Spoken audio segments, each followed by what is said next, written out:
you doing? I'm doing well, thank you. Hey, Richard. Morning. Jeff, I'll give you a quick update. So I was checking your name in the list, Richard, yesterday, and there's four Richard Brown right now in our campus. Huh? Chef Pablo's from Ecuador. Chef Dickerson's from here.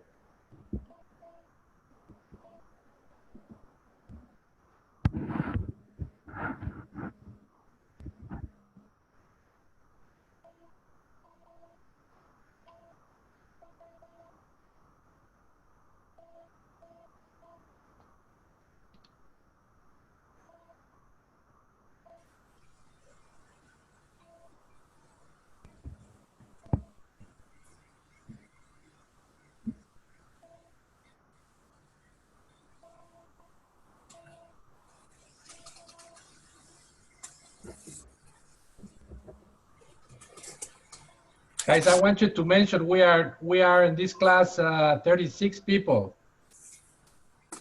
Just let you know, we are a band. We are a gang of 36 people.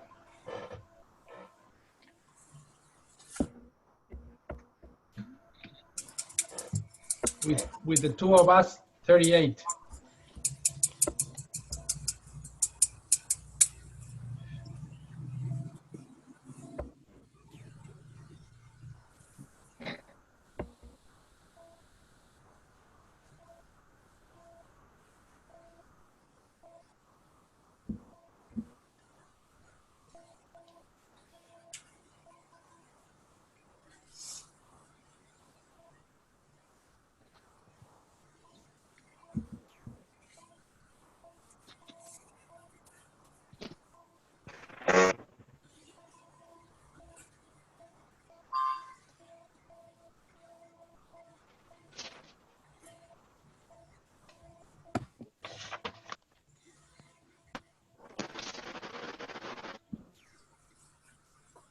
Hi, Christopher.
Wow.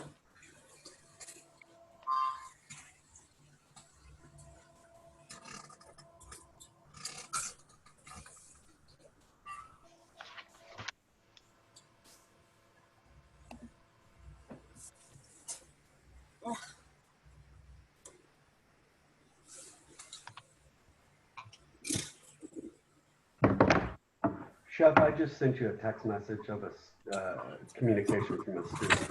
Wow.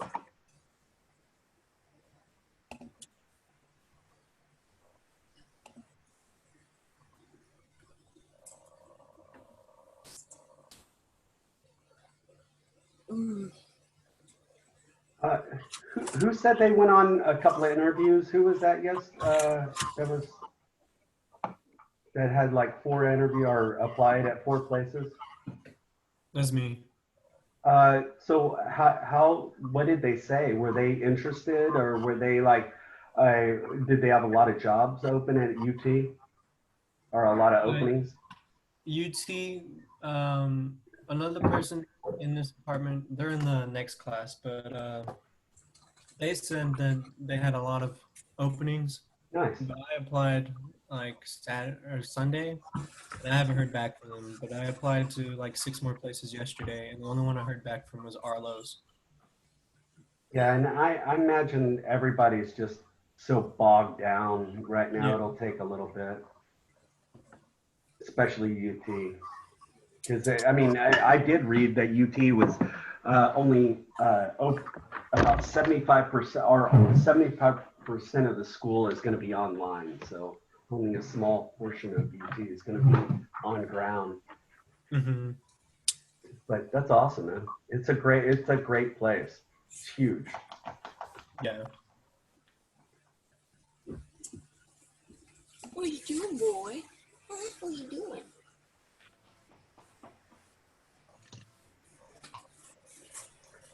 Chef, we might have to have a dog day, like a day where our Yes, pet we have to have a or dog a day. We pet have day everybody or has a lot something of where love here. anybody's pets you put up. If you have any sort of pet, we should have a pet day. Yes, we should. Good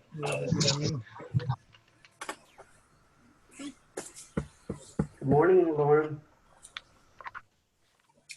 Rolling. Hello. Hi.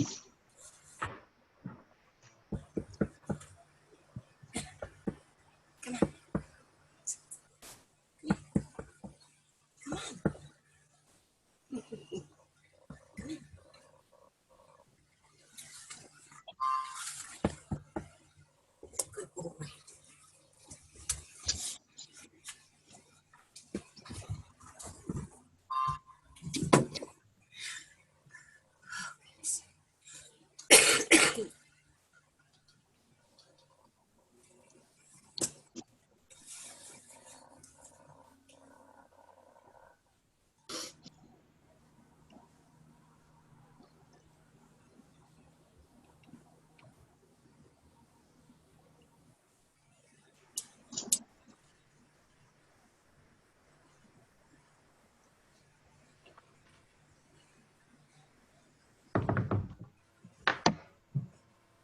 We have very good attendance today, Chef. We do. We do. I like that. Good morning, Derek. Hi, Trinity. Good morning. Morning.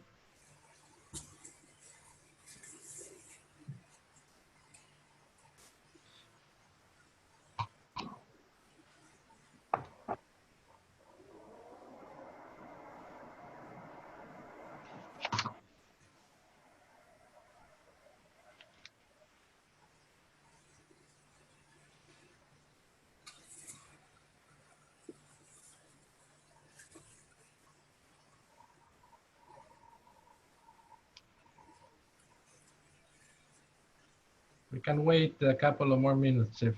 Yeah, that's fine.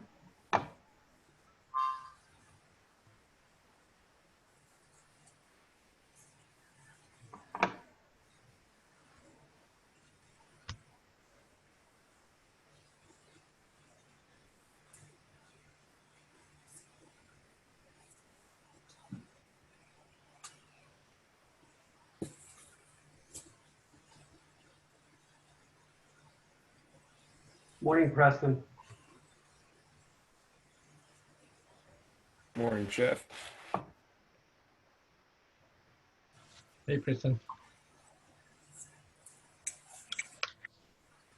Hey, I have a question. Yes, ma'am. How often do you take those quizzes? Could you say that again? How often are we supposed to do the quizzes, or is it a certain day that we're supposed to do the quiz? Quizzes has to be done until Friday. Every Friday, it has to be all the quizzes done. Okay. And in the quizzes, you can take multiple times, I believe. So if you need to take it multiple times, it's okay.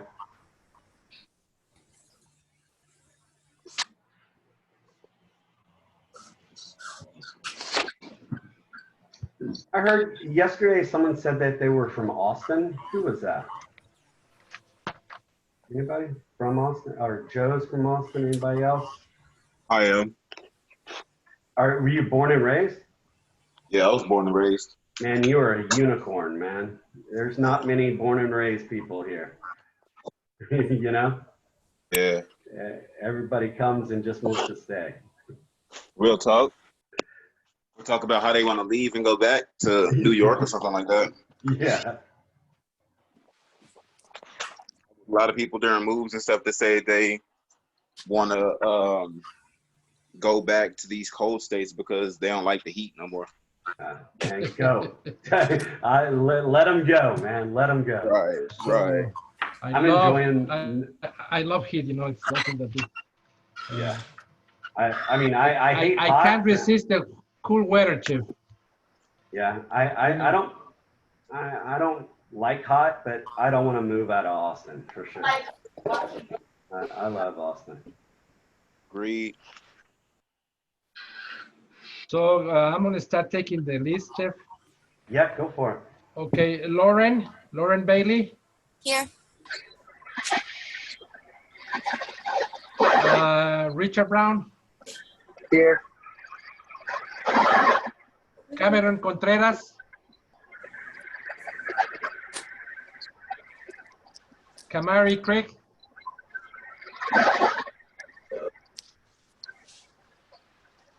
Najia.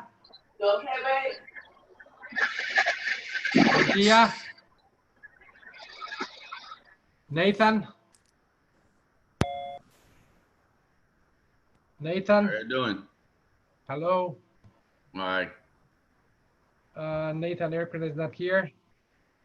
Sin Elpic. Sin. Maya's here if you called my name. That's what, yes. Cameron Enriquez. Here. Okay. Martin Garcia. Here. Okay. Melo. Ashley. Here. Okay. Joshua Gonzalez. Here. Derek Grant. Derek. Yeah. Okay. Haley Ginn. Are you there? Here. Devon Hanks. No. Rebecca Hayes. Here. Ruben Hernandez. Here. Okay. Joe Isam. Okay, there you are, Joe. Bella. Here. Bella Istre. I'm here. Okay, Bella. Joseph Cosme there. Here.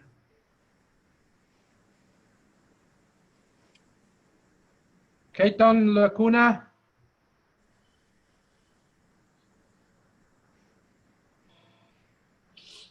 Lyric Martin. Presente. Thank you. Trinity. I saw you somewhere. Hey, Trinity. Trinity McKinley. I thought she was here. I saw her here, Jeff.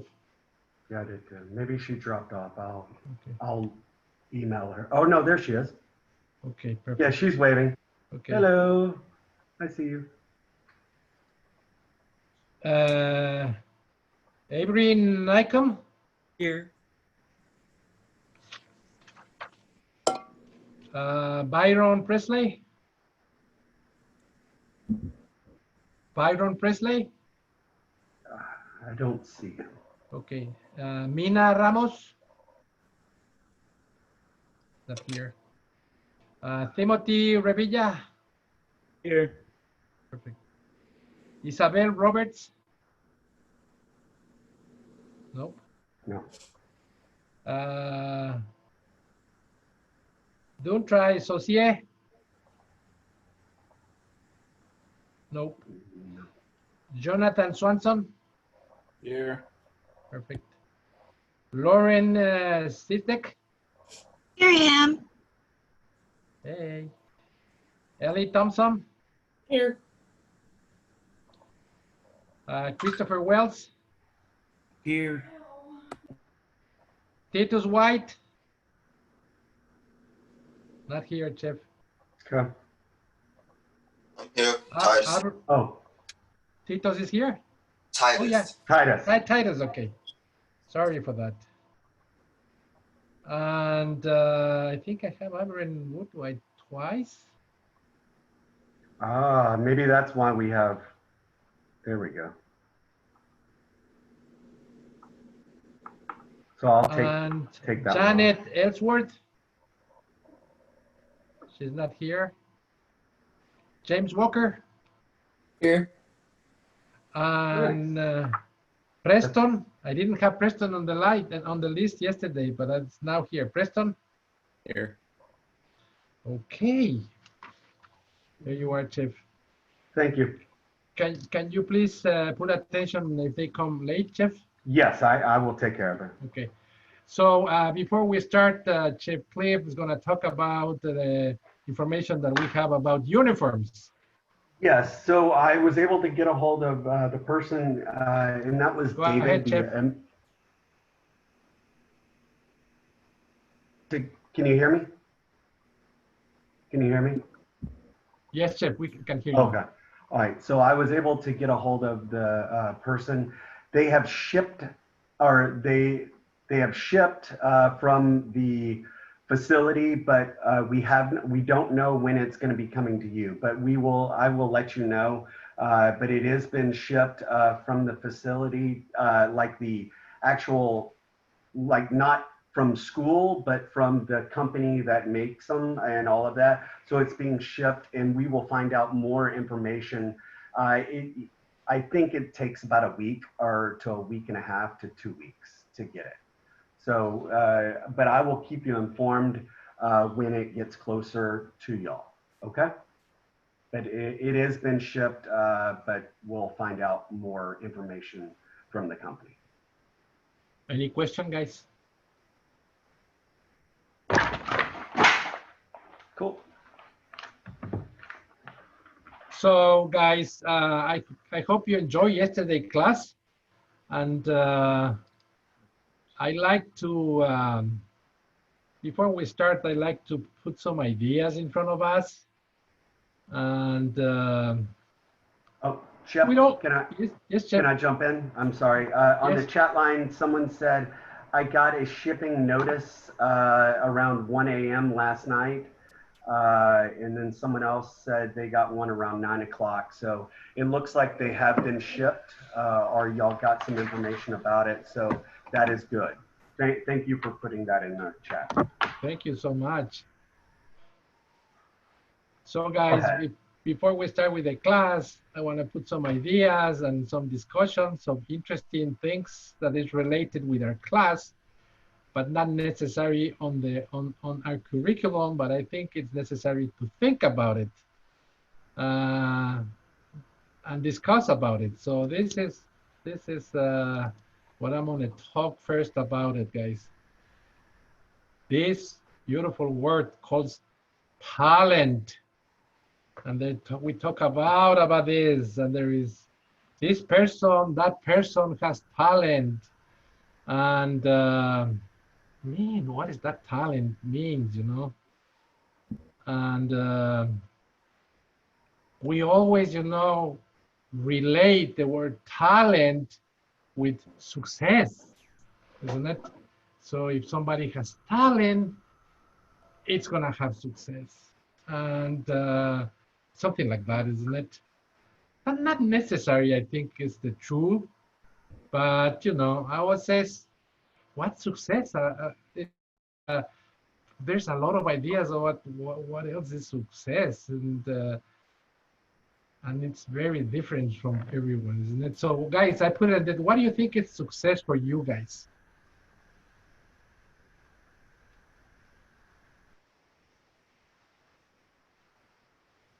I want to open this forum, guys. Can you coordinate this, Chef? Because I'm okay. Open the forum Yes. on the portal. No, here somebody raised their hands or Okay. something. All right, yeah. So, y'all want to raise your hand? And what was the question again, so they know? What is success for you guys? So, what is success? Anybody? Our participants raise hands, Chef. Okay, I've got Richard. To me, success is getting to the goal that you wanted to reach, to be able to get there. That way you now have that sense of peace within yourself to know that you are able to achieve it and just be able to get to that point. To me, that is success. That's correct. Let's see, Abram. Success for me would be finding a personal like homeostasis, somewhere you're happy to be, with the job that you want, the house that you want, the family that you want. Some like a form of like just somewhere that you're happy being and enjoy building from. That's great. Someone said on the portal, success is happiness. Just being able to live my life happy. That's great, you know. Maya? Success for me is accomplishing all your dreams and goals you beat yourself up about and didn't think that you could accomplish, and being happy in the choices that you make during life. Very nice. Titus? Success is something that you are seeking for, something that you're grateful for. Success is something that you're really striving for your best, for yourself and your family. Oh, yeah. Oh, yeah. Lauren?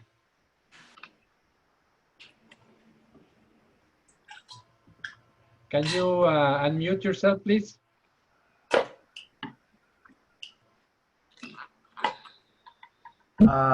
Lauren said accomplishing your goals. Yes. She did Yes. it on the chat line. Okay, so very interesting answers, guys. So yeah, so success is the achievement of something that desire, something that you planned, something that you attempt. Yes, you know, success can be, you know, gaining fame or prosperity. Somebody can think success is that. Success also means completing an objective, as Maya said, you know, reaching your goals. Or like other people say, you know, to lead the lives that you truly want and deserve, that's also success. And success is liking yourself. Success is liking what you do, and liking how you do it. Success is going from, this is a good one. Success is going from failure to failure without losing the enthusiasm. That's great, isn't it, Chef? It is very good. The more you actively and practically engage in, the more you success you will feel. And this is beautiful. Success is 1% an inspiration and 99% of perspiration. There you are. Yes, So that is correct. That's correct. Yes. So success is the result of talent. What do you think, guys? Do you think success is talent? There's two participants. Okay. What about Richard? All right. To gain success, you need more than just talent. It's one thing to have the talent, yeah, that can get you to a certain point. But to gain success, you need to have the talent and both the hard work to get there. Because most times, hard work will always be talent. Because if you don't put in the effort or the work for it, there's no point in doing it. You need that hard work to go along with that talent, and that can get you a farther way with the combination of rather one and just the other. That's great. Okay, Cameron. I was pretty much going to say along the same lines where Even if you have talent, you still need to put in the work. And if you put in enough work, you'll pass someone with talent. Okay, Preston. I was very much going to say the same thing. It's Okay. really just a lot of hard work that gets you to that spot you want to be. Yes. Richard, you wanna add something?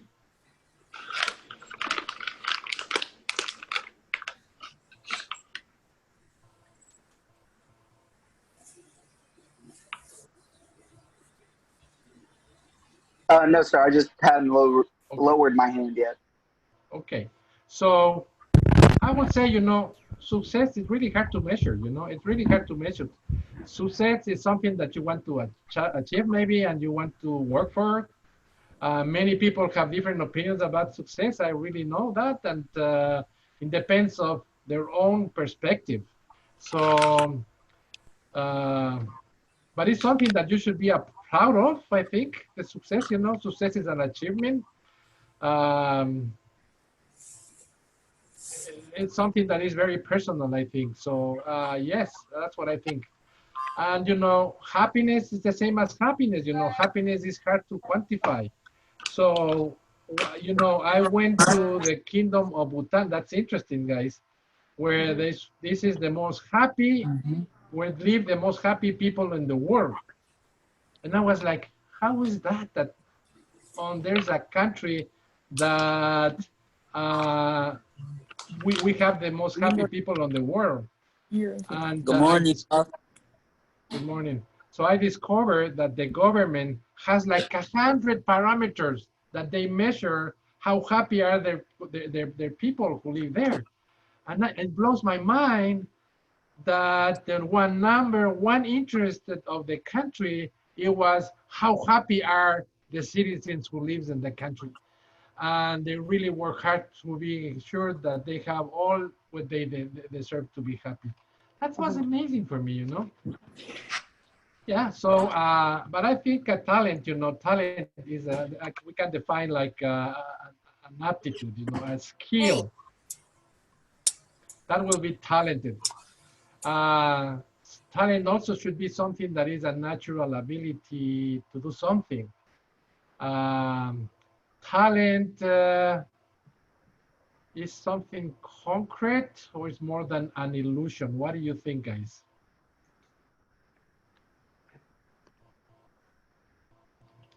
Talent is something. I mean, is it illusion? Like, what do you think? I think talent is something that you're born with, or do you learn? Or is something that you learn? Hey, let's go, Richard.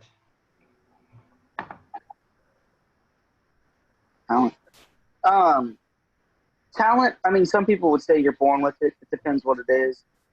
But most talents, they're learned behaviors. They come from at a young age of hard work, that when you actually get into that school portion, it just seems like talent. But before that, it pretty much just depends on the person.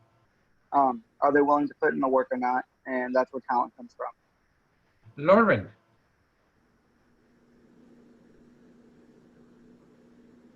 Yes, sir. Lorene, you want to say something? Yes, I was going to say it is both. I feel like natural talent can only take you so far, and the people that put in the hard work are the people that are going to do the best, either whether you have talent or not. What do you think, Aubrey? You think that you're born with certain attitudes, or you just build this during your life?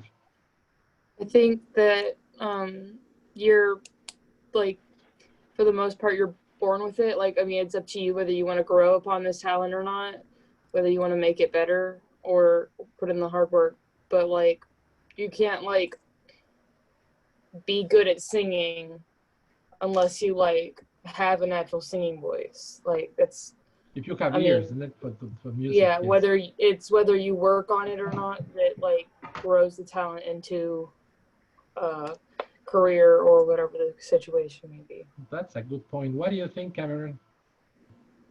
I think talent is not born with you, but born with a spark of interest. So like if you're interested in something, then you're gonna try your best the first time, and then you're eventually gonna grow it into like a talent. Interesting, guys. So someone else?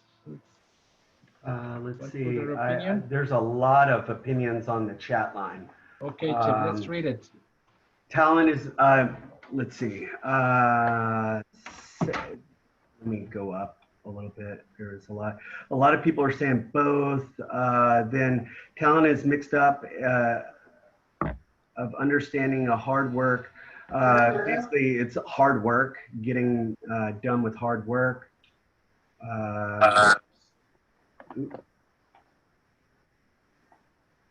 Excuse me, Chef. Yes. Who is this? May I say something on it? Yeah, yes, please. Who is this? I feel like talent is a special ability that you are born with, but at the same time, talent can also be something that you can't be taught because that is something that is already inside of you that you have to work on, not nobody else.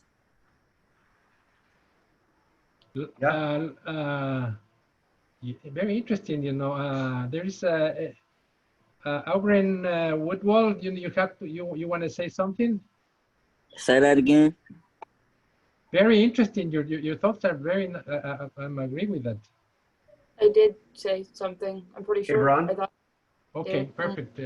I'm agree with you. So, guys, I think we have good points on this, isn't it? So I think you can have natural abilities to do something, like have good ears, like have special condition on your butt that you have is like I was born with this amazing nose, that was like I can smell things for, I'm not kidding, for long distance. And that was the natural ability, and I have the opportunity to develop myself through the years.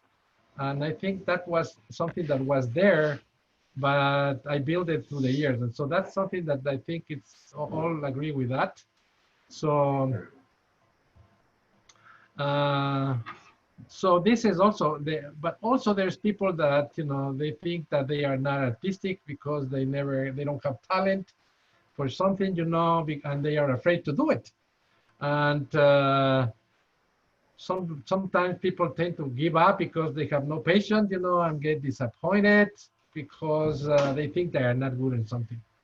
And they are very hard on themselves. They criticize themselves, and they don't that thing that be hard on them, they don't let it move on, develop their own things,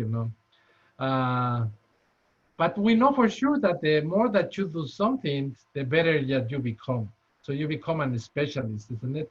And the more that you become a specialist in something, the more that you start liking that because it's something that you enjoy it, because you get better and better and get rewarding. This give you this insight, this beautiful, I would say, sparkling aha moments in your brain that rewarding and says, oh, it's fantastic, I feel good. And that sense of feeling, the good feeling is the same as when you do exercise and you feel like that, is that this make you feel good, and that's what you want to do more and more. But also, that's give you that sense of power, that sense of control of yourself, do something well and become a specialist, empower you, it's an incredible drive. And but I think if you start working in yourself and you start getting better and better than what you are, I think that's what I call authenticity, don't you think? Be authentic with yourself and work with yourself. It's a work in progress. I think that is correct, Chef. You're correct. And then you discover that you have a responsibility to the world, to be authentic with yourself and apport to the world with something that but I think also that the greatness exists in each of one of us. What do you think, Chef? For sure, greatness is there. You just have to find it and get it and do it. And it takes a lot of hard work, and it takes a lot of screwing up and making mistakes, and it takes a lot of, you know, picking yourself up off the ground, dusting yourself off, and keep doing it over and over again until it, you know, until you get it perfect. So guys, I want you to know that I'm Buddhist. So, and one of the things that we learn in Buddhism is something that we call awareness of ourselves, isn't it? Awareness of the moment. And with this, you know, if you are awareness of what you're doing and you have that responsibility to yourself and to the world, that's amazing, isn't it? It's a drive that really, really power your life. It's like a light that give you, you know, energy. So there you are. So guys, hard works, focus, persistence, that is something that we need to do. So you have just to believe in yourselves. So this is something that is true. There's neuroscientists that you believe for sure that you can, you know, you can malleable, you can organize yourself, you can build yourself, you can build your brain. People build their abilities, guys. And this is something that in this field is very true, isn't it? So, like I was talking yesterday, you know, I was really, you know, I'm dyslexic. For me, getting to discipline was very hard. And I learned, and to the point that today, I'm completely the opposite. When I get focused on something, man, I'm like a dog. When you throw a stick, you know, it's like I go straight and I'm not going to stop until I feel that it's something that I finish. And that drives me in my mind, and it's something that is almost makes me crazy. So, but at the end, they give me some power, and they give me some. It's very rewarding when you do it. So I think, yeah, everybody built their abilities. So the keys of success, guys, I think it's passion, it's hard work, it's be good at whatever you think that it is. It's practice and practice. Don't lose your focus. It's about pushing yourself physically and mentally. It's about adding value to your purpose, you know, so like serve others, isn't it? And it's pack yourself with ideas, you know. It's listen. It's learn to be curious and observes. It's make connections, you know. It's about that questions and learn, is not. And one more thing, you know, you have to persist always, you know. No matter the criticism, no matter the rejections, you know, no matter the pressures, and let me put this word, no matter the assholes that put it in the center, no matter, you persist because it's your life and you are the only master of your life, not others. So, when you achieve 5 things, guys, the doors open. Let me tell you, that's for sure. The doors will open. Success creates expectation. Success creates accountability. And at the same time, success creates beauty. You know, maybe create fun, maybe not. You know, success create, they give you a lot of stress too. But it's something that is very rewarding, guys. So put attention. That was some words that I put in, and I hope these ideas, you know, help you with the morning and you know, a little bit of enlighten you yourself, guys. I hope you enjoy it. So let's get into the course. We are in day 2 of 29, guys. 29 days today. And everybody, guys, thank you. We first think, you know, we are very appreciative, and we are very thankful that you're here in the class, sharing with us, me and Chef Cliff and me, and we are so feel so grateful that you guys are here. So today is day 2 of 29 days, guys, that this block. And we are gonna talk today about food service management. So this is a very important part of the restaurant operations that we're into. But before we get into that, a little review from yesterday, you know. And I want to know, guys, what's your expectation of this course? And we didn't talk about that, don't you think, Chef? I want to see our ideas. What are your expectations of this course? Let me get to the chat line and change, or the, all right. Anybody want to raise your hand or just unmute yourself? And Cameron, there you are. In this, from this class, I'm really expecting on how to learn how menus and restaurants work like hand in hand, how the kitchen works, how you have to maintain a lot of things like equipment and costs, how they change, just really the restaurant side of the culinary world. Thank you. Bella. As well as like the restaurant part, I also really want to learn more about food science and like being able to put my own recipes together and stuff. Nice. Anyone else? The different cultures and ways to cook food. Oh, nice. Now you want to learn this. So we have a course that calls what's the course that I teach you? International. International cooking. Or regional. Or regional cuisine, and you learn like 150 recipes all around the world.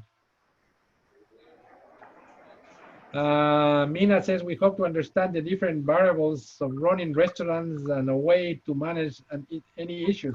Yes, that will be nice. Gain and understand how to manage a kitchen in front of the house and back of the house. Richard. Not only to understand how the kitchen and restaurant work, but also how to keep it running. Because as you know, 90%, 9 out of 10 fail within the first year, and almost 95% fail within the first 5 years. Yep. So with that being said, definitely to learn how to keep it up and running. That way we don't fall into that 90, 95%. To be that extra 10% that can make it. That's, I agree with you. Lyric. Can you repeat the question, please? You raise your hand. That's what I am asking you. What are your expectations to this course? Okay. My expectations for this course are really just to learn, I guess, something new. I really enjoy the process of learning.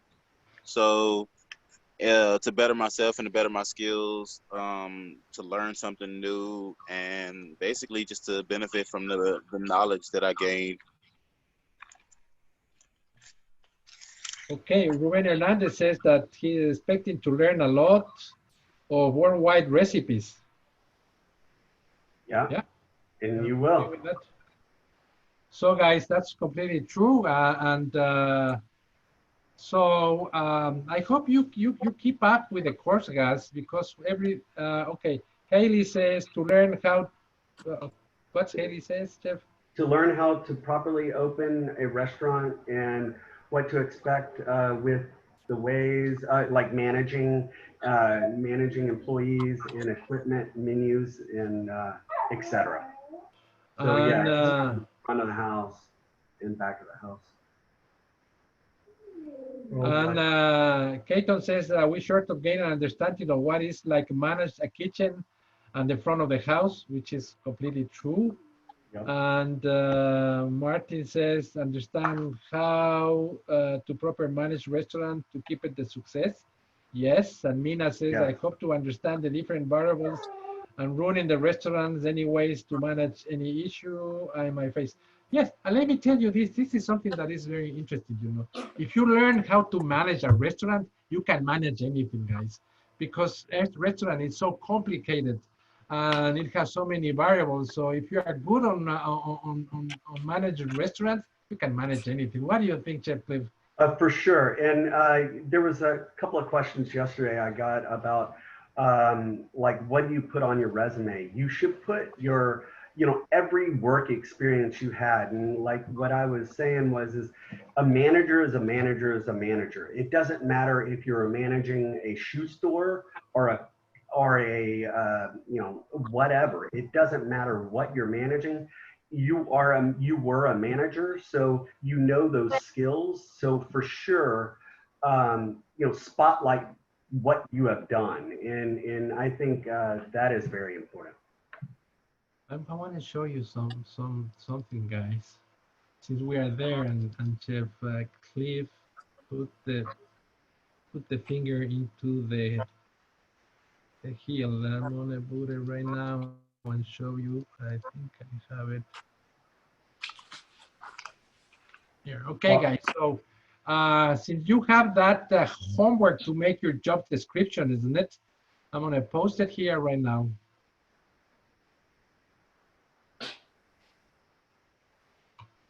Let me share with you guys. While you're sharing it, Richard, what kind of dog is that?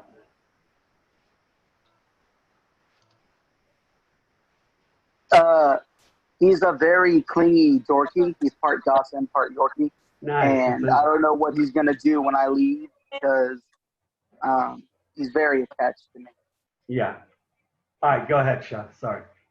So guys, this is a job description that you have here, and maybe I can probably send it to your emails as an example, but this is, you know, and this is, if you are applying for this position, you put, you know, applying for kitchen assistant or dishwasher or whatever, and then the classification, and then this, what are the required things that you need for the job description, and there is the duties and responsibilities, and the personal protecting of it. That's a job description that you go and that. So you want to put that on the shared folder? Yes, Chef, I'm gonna do it. Okay. And so the job description is one thing, isn't it? And then the other thing that go to the other side is your how to apply to that job. And then if you want to apply to a job, you have to show your abilities, isn't it? So your resume is very important. It's one important part of this. We're going to talk about this. I'm going to put this today on the resume so you can have it, guys. And I have a better conversation on that today. Let me share this.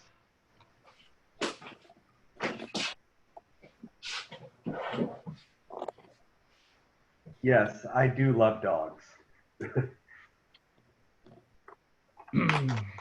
So yesterday also we talked about things, guys, that we can avoid when, if you want to be a success operator, we should avoid, isn't it? And there you are, you know, there's lack of accountability, lack of financial things, you know, there's not enough cash flow, you know, you need to hire professionals and all these things that we talk about that. We're gonna keep working on this so you could get a better understanding of you know, how is to run in a restaurant. And we also talk about the opportunities that the food and beverage industry is bringing today, and how many jobs and how diverse is this about this business, and these incredible jobs that are right now that are completely new, and it's just blow mining, isn't it? And yeah, so work in this industry is so fun, let me tell you, but it's also at the same time, you know, so huge that you have so many areas that you can work and you can target as a professional. So what are we going to talk about today, guys? We're going to talk about how to be success in this industry, and how to become an executive chef so you can have a good idea, you know, and we're going to talk about how the kitchen is organized and how the front of the house is organized, and we're going to discuss the positions, you know, and I think it's a little more, we're going to get a little deeper on the conversation of what we was doing it yesterday. So beyond restaurants, guys. So there you are. Let me move this out.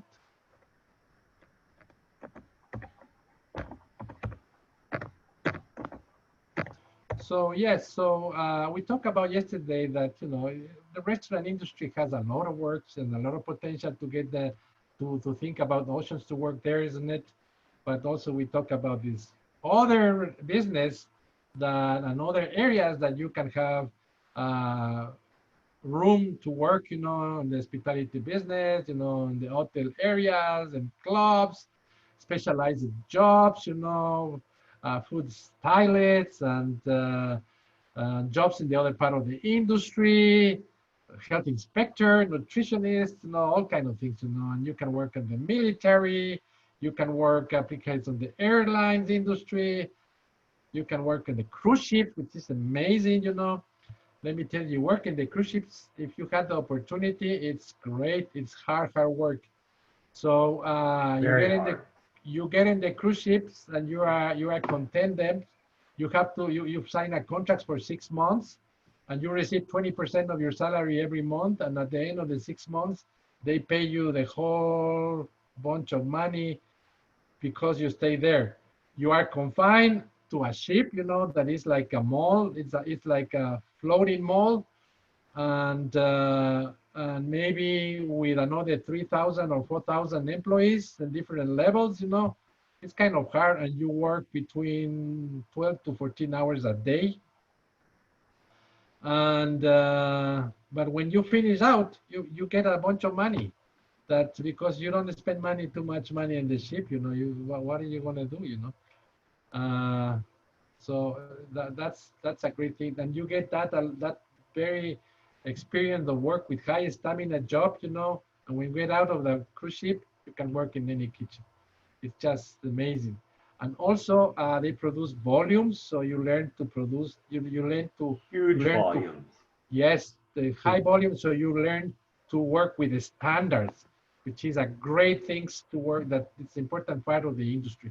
So that's what part, The military offered also this thing, they are very straight in the way that they hire, and you give all the military benefits that are a lot, isn't it, if you work with that. And airlines also, they have big kitchens. They produce all kind of foods for the planes, And you learn to packing. You learn a lot of. They have a lot of very strong safety procedures, developed through the years. So it's a very interesting work together. Hospitals is another great way to work because they learn this huge area where you learn about a lot of nutrition, and a lot of special diets that they needed in the hospital. Schools is the same. You work with nutritionists and that, and we are right now in the way to change the way that we eat in the schools, isn't it? So if you're coming from schools, you learn that how is possible that the government think that a portion of ketchup is a portion of vegetables, guys. What do you think about that? That a portion of French fries, it's a portion of vegetables. That's what they consider. So it's just, that's insane. So that needs to be changed, We cannot serve in the hospital, in the schools, processed food, because it's not good for the children. So all this is changing right now, and there is a lot to do and not to put pressures in these changing times. So it's a great opportunity to work on that area and change the way that we eating, and the same in clubs and that. So as you see there right now, yes, Martin. Oh, Chef, I can give an experience how in the military the chef works. So last year when I was in California, that was a military base for training. Yeah. And we have a place to eat, but we have chefs that cook for us. So we have, like in the mornings, we have a chef that cooks omelets, and then all the breakfast, and then during lunch we have other chefs that cook like pizza, burgers. A lot of it has like different sections where chefs cook different types of food. We have for lower ranks and higher ranks, they get different types of chefs that cook more different types of meals for us in the military. Yep. Wow. There's a lot of movement on the chat, Chef. Can you check, please? Yeah, there's says at my school, they served toast and cheese and they called it breakfast. That was Cameron. Mia, did you go through boot camp? Oh, okay. Yeah, so I mean, I military for me, I think that's a big thing. I mean, and now that they have contracts like subcontractors for the military. Now they have culinary companies that go out to wherever and serve food to the military too. That's a big establishment. And military is just not all like powdered eggs and all of that. They have some really good food that they do depending on where you're at in your rank. Yeah. And the same happened in retirement homes. If you are in the standard retirement homes, probably the food is almost close to what it is in the schools. And but, can I jump in real quick, Jeff? Yes, Jeff. The retirement homes, guys, that is a big thing, especially now. You've got a lot of baby boomers yes. That are going to be going not to retirement homes or retirement communities, these huge communities that maybe are not like a retirement home, but it's a retirement community where, and those are big and they're going to get bigger. With the baby boomers, getting older and retire, they are almost like clubs, isn't it, Chef? Yes, it is almost like a club. I mean, it's a city within a city sometimes. Yes. So retirement homes, and that's a good schedule too. Good food. You have a lot of, plus you learn a lot of nutrition as well. So go ahead, Chef. So we have a lot of students that right now are working on that retirement homes, yes. And they feel so rewarded to work in these communities that we talk about, and they feel so rewarded, that be part of that, and they're just happy. And another thing is private chefs. This is an amazing thing. But it's very hard, let me tell you, get out of the schools and try to be a private chef, because you need to develop kind of a brand on yourself if you want to become a private chef, because people really want to have a little of experience, I have right now I work with I follow, this, there is right now this online demanding of private chefs. And I have every day like 10 to 14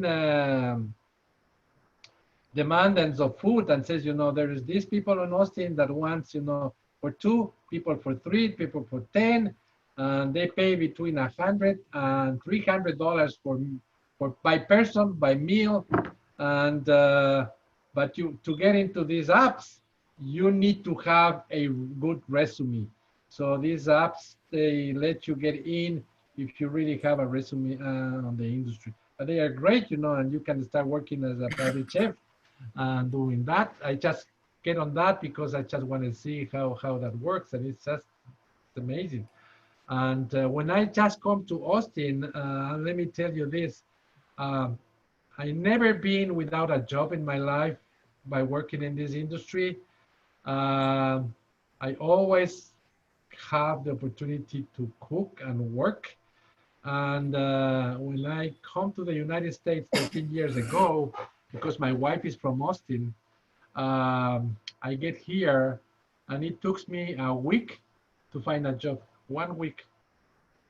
And as soon as I get here, in 1 week, I get a job as a private chef of a family, and I work almost a year to these millionaire families, and I talk to them, and I say, can you come and cook dinners for us? And I say, sure. And I says, we are a family of 6, and we want different things. And I says, what if I take a trip around the world to you guys, and every day I'm gonna make a recipe from a different part of the world, and we make a lecture for the children so they can learn about this food. And that was amazing. And every day the children come to the school and they were so excited to come, and they says, what is gonna be today? Which day and which country? And that was amazing. And I work a whole year before I get into the school to work. That's amazing. Corporative chefs is also amazing, guys. There is a lot of people, you know, working right now. As example, you know, Apple needs a group of corporate chefs, you know, that works there. We have Facebook here, you know. There is a lot of Amazon is coming. And we've got also the car maker. Who is it? Tesla. Tesla. I mean, Tesla. They're building a $1 billion facility here. So I mean, just think about their dining room and what kind of money you could use or what kind of food they would serve. That's an amazing facility. So we have one of our teachers that get out from the school and is working in Facebook right now.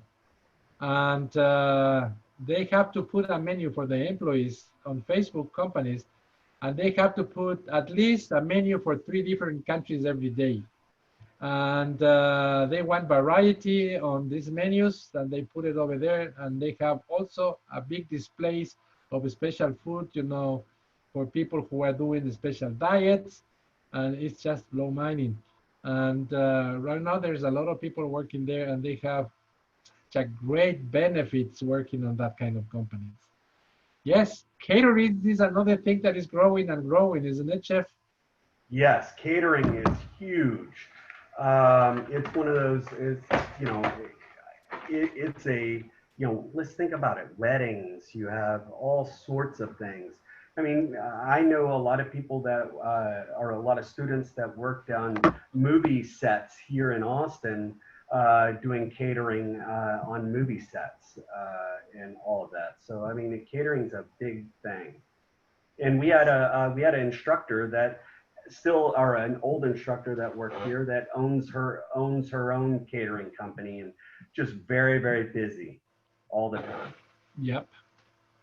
There you are. But they're having to reinvent themselves a little bit because of COVID-19, right? Because they're not having as many caterings, so they're trying to reinvent themselves by food delivery and all sorts of things. Yeah. And that's, but, you know, at the end, when this is finished, they're going to be more resourceable in the way that they're going to offer products. For sure. I completely agree. I think everybody's learning, getting good ideas and learning, and you know, going to be more successful in the end.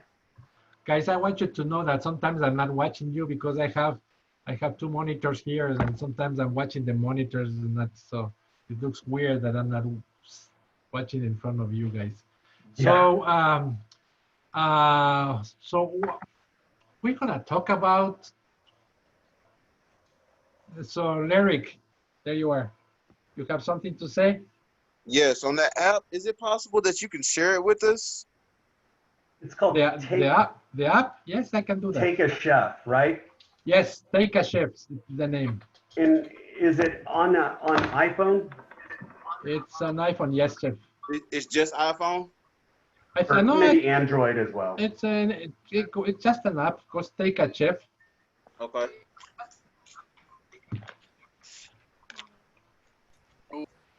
So guys, somebody's trying to say something? I don't know. My internet's not working very well. There we go. Okay, guys. So we're gonna talk about successful in the restaurant. How we know that, how get a business as a restaurant business and make that business success. And there is a lot of things here. There is a lot of movement on the chat, Chef. Did you check? Yes, I'm working on it. Yes. There's just people saying catering company, limited budgets. A person I work with gets a lot of gigs for catering in the month.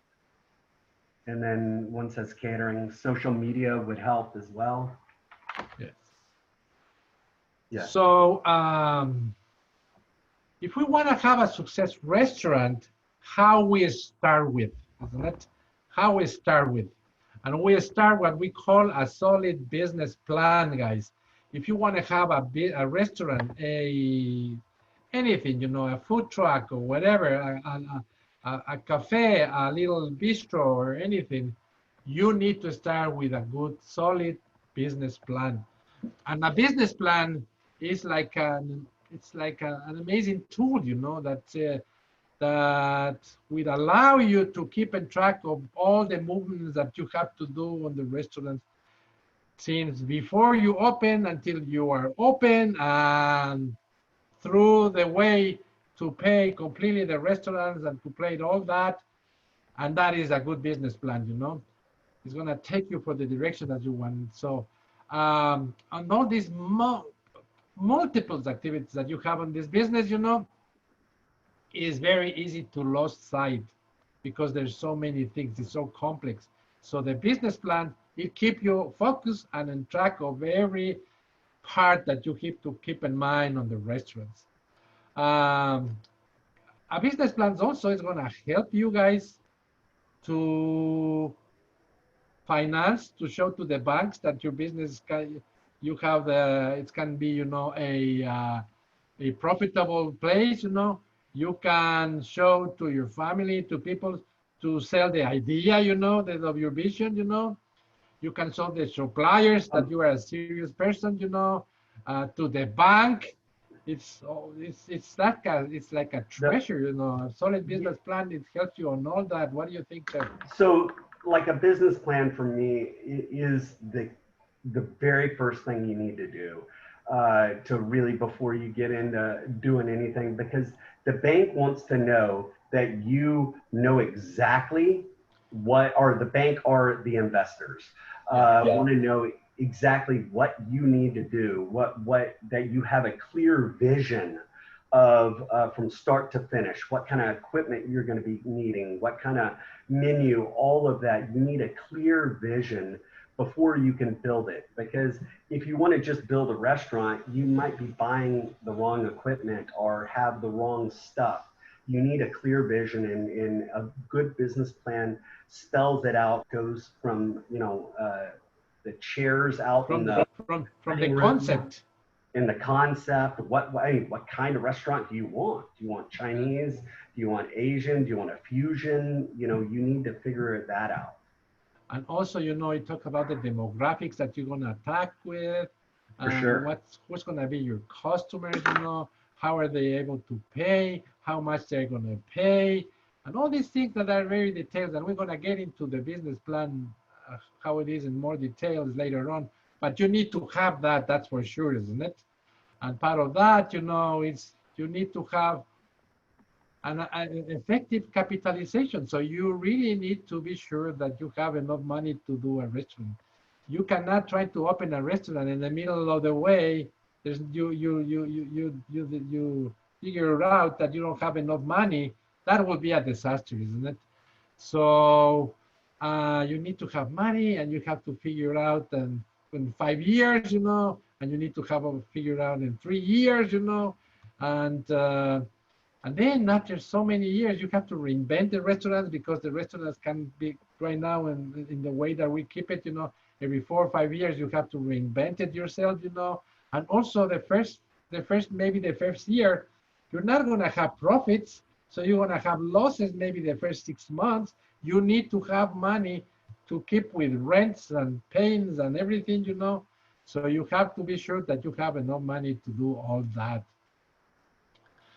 Another thing that you need is, you need to hire professionals. One of the big mistakes of people is that the wrong people to working in these restaurants.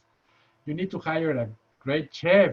You need to hire a good floor manager who understand the concept, So staff is very critical on this, You want people who work hard since the beginning, You want people to take care of your guests, You want people to put value on the jobs, So all that is very important, guys. And this is a big mistake on the people who open restaurants, that they think that they can do everything by themselves, which is completely wrong, don't you think? And that's why restaurants fail. I mean, because you have to have people to help you. You know, you can't do it yourself, plain and simple. You know, you have to have a good manager. You have to have good employees. You have to have all of that to make your facility successful. And we're in this business to make money, not to lose money, right? We want to make money. And so the better, you know, your staff is, the better, you know, all of this, the more information you have going into a business, the better it's going to be.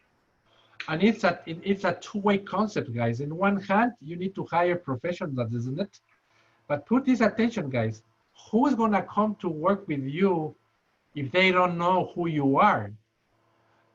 So in one hand, you need to hire professionals, but no one is going to come to work with you if you don't offer these amazing opportunities to them to work with you.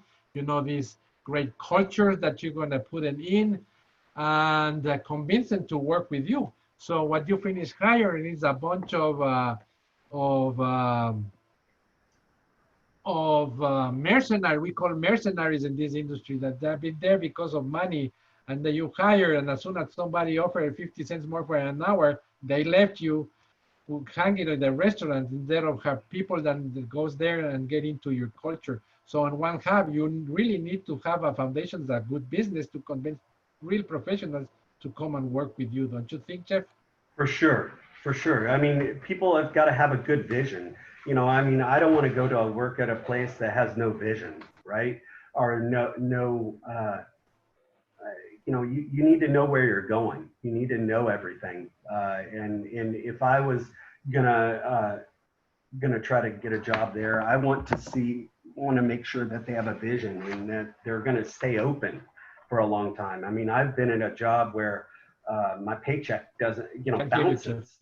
My paycheck bounces, right? So, I mean, that's a bad deal. Okay, we didn't hear you. It was completely cut it. Sorry. Can you hear me now? Yes, Jeff. Okay. Sorry, I was just saying that, you know, it is very important to have a place that has a vision. If you have a vision, you know where you're going. Yes. So, that's sorry, Chef. I don't know why. So, guys, another thing that is important, you know, is the menu, the product that you're offering, isn't it? So you need to have a well-developed menu. So, and the menu, guys, is the result of many hours of hard work, let me tell you. The experience of the executive chefs to find that, isn't it? Knows how the market works, you know, the food that has to go with your concept, the resources that you have that can be implemented, you know. There's a thing that we call menu engineering, which is a process, you know, that analyze how every menu in that cart is going to be looking by the guest, and how we put the things there. So we choose that the ones that the products that we want to move more, they will move more in this. So we know for sure how the people move their eyes through the menus, and where we can put it, everything on the menu, and how we write it, which kind of words that we use it, how can explain it, you know, where we put the prices. It's a whole scientist behind that. Don't you think, Jeff? Yes, it is a huge, yes, I do agree. And we need to be sure that that menu has the right prices, you know, that make our business competitive, but at the same time, we can make profit of that, you know. So yes, it has to be. It's a lot of work behind a menu. It's not just get the idea. Oh, I want to put this. I put that this, and there you are. No, it's not like that, guys. It's a lot of work behind that. Yeah. Yes, Chef.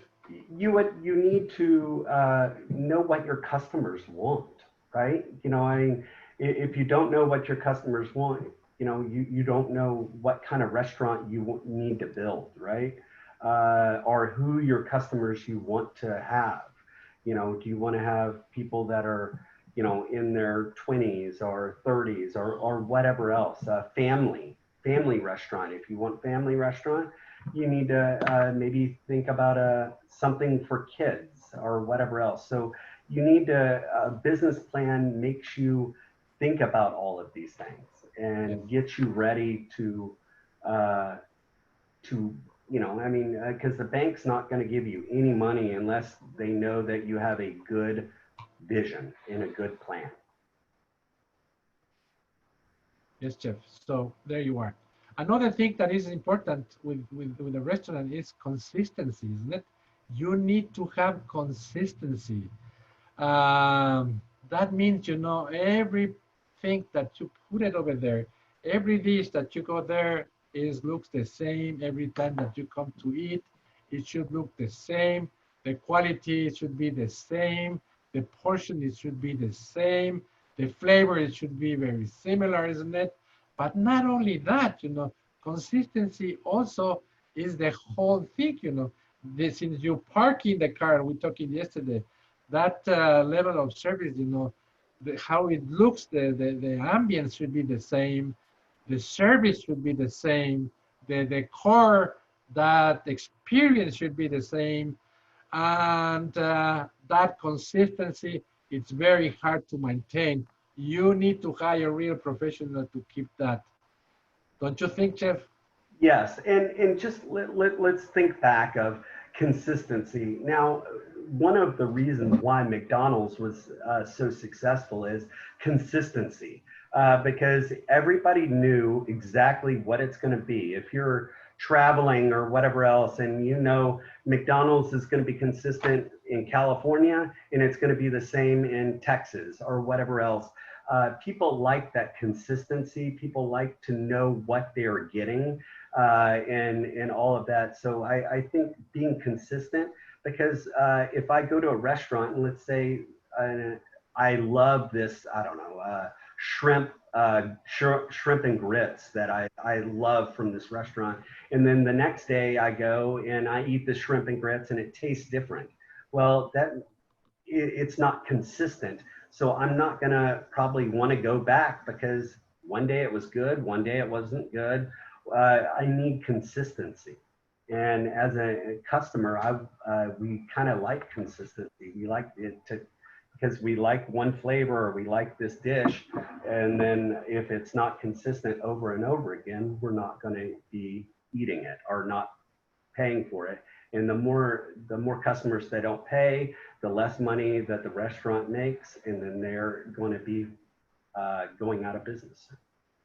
So one important part of that is, be sure that the team that works, the people who works in the kitchen, know exactly what to do. So let's see, the cooking, they need to do the same, needs to do about portion controls, isn't it? So they need to produce with standards qualities. And the people who are in the service, they need to have the same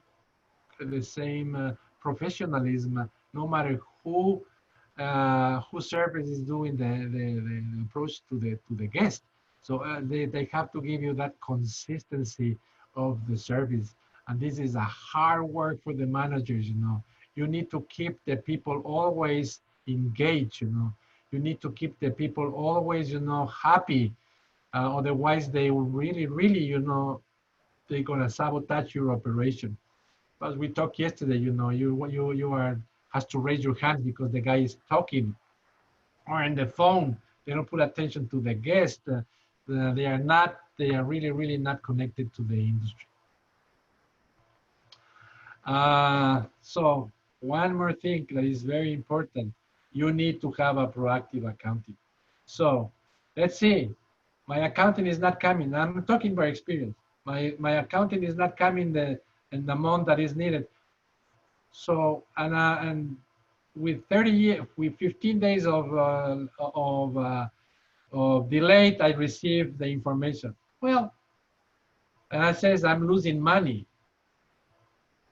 What can I do that? I already lost the money, guys. So it's a bad thing, I have to keep the accounting daily on track. So if one day I have a problem, the next day is fixed. And that is something that is so important, guys. And because of that, we use a lot right now of systems to keep the restaurants in good track. So let's put this idea, guys. So imagine this.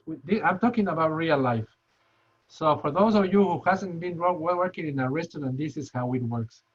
So every day, guys, let's see, the kitchen needs to produce food, isn't it? So you don't know how many guests are you gonna come. You're just guessing, isn't it?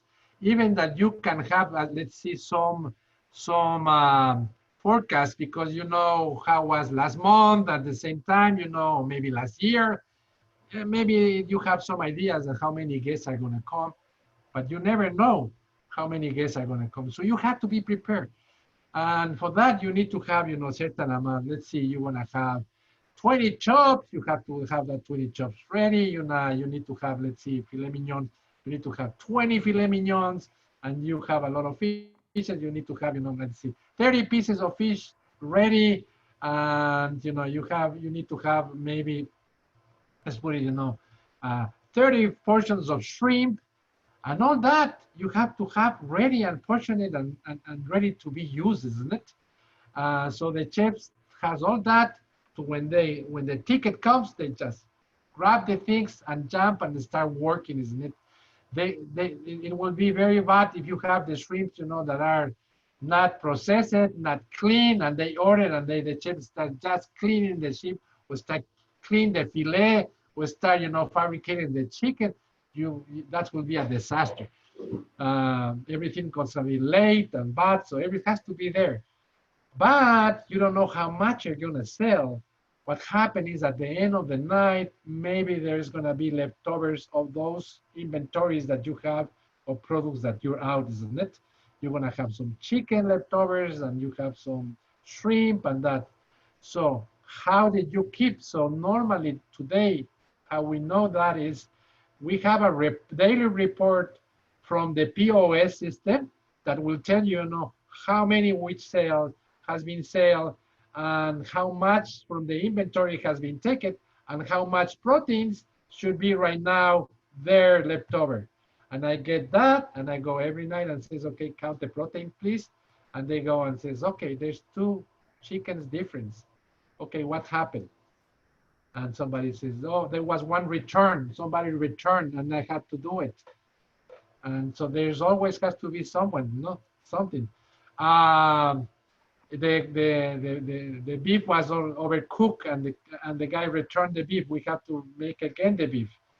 That kind of things. And then you start checking, you know, what happened with the service? Why the guy returned the meat? And what was the problem on the service? It was a problem of the server that took the order back. It was a problem on the kitchen that you have to be fixed. So you fix it immediately, and the next day is not going to happen. So that is the kind of things that you need to have on controls, and you have this accountant that has to be proactive so you can fix it immediately. And at the same time, you avoid the thieves, isn't it? Can be always, you know, the possibility that somebody's taking something, you know, without authorization. Especially, let me tell you this, on the bar area, don't you think, Chef? Yes, for sure in the bar area. So accounting, it has to be doing alike. So this idea that we take inventories just once a month is not happening in this industry.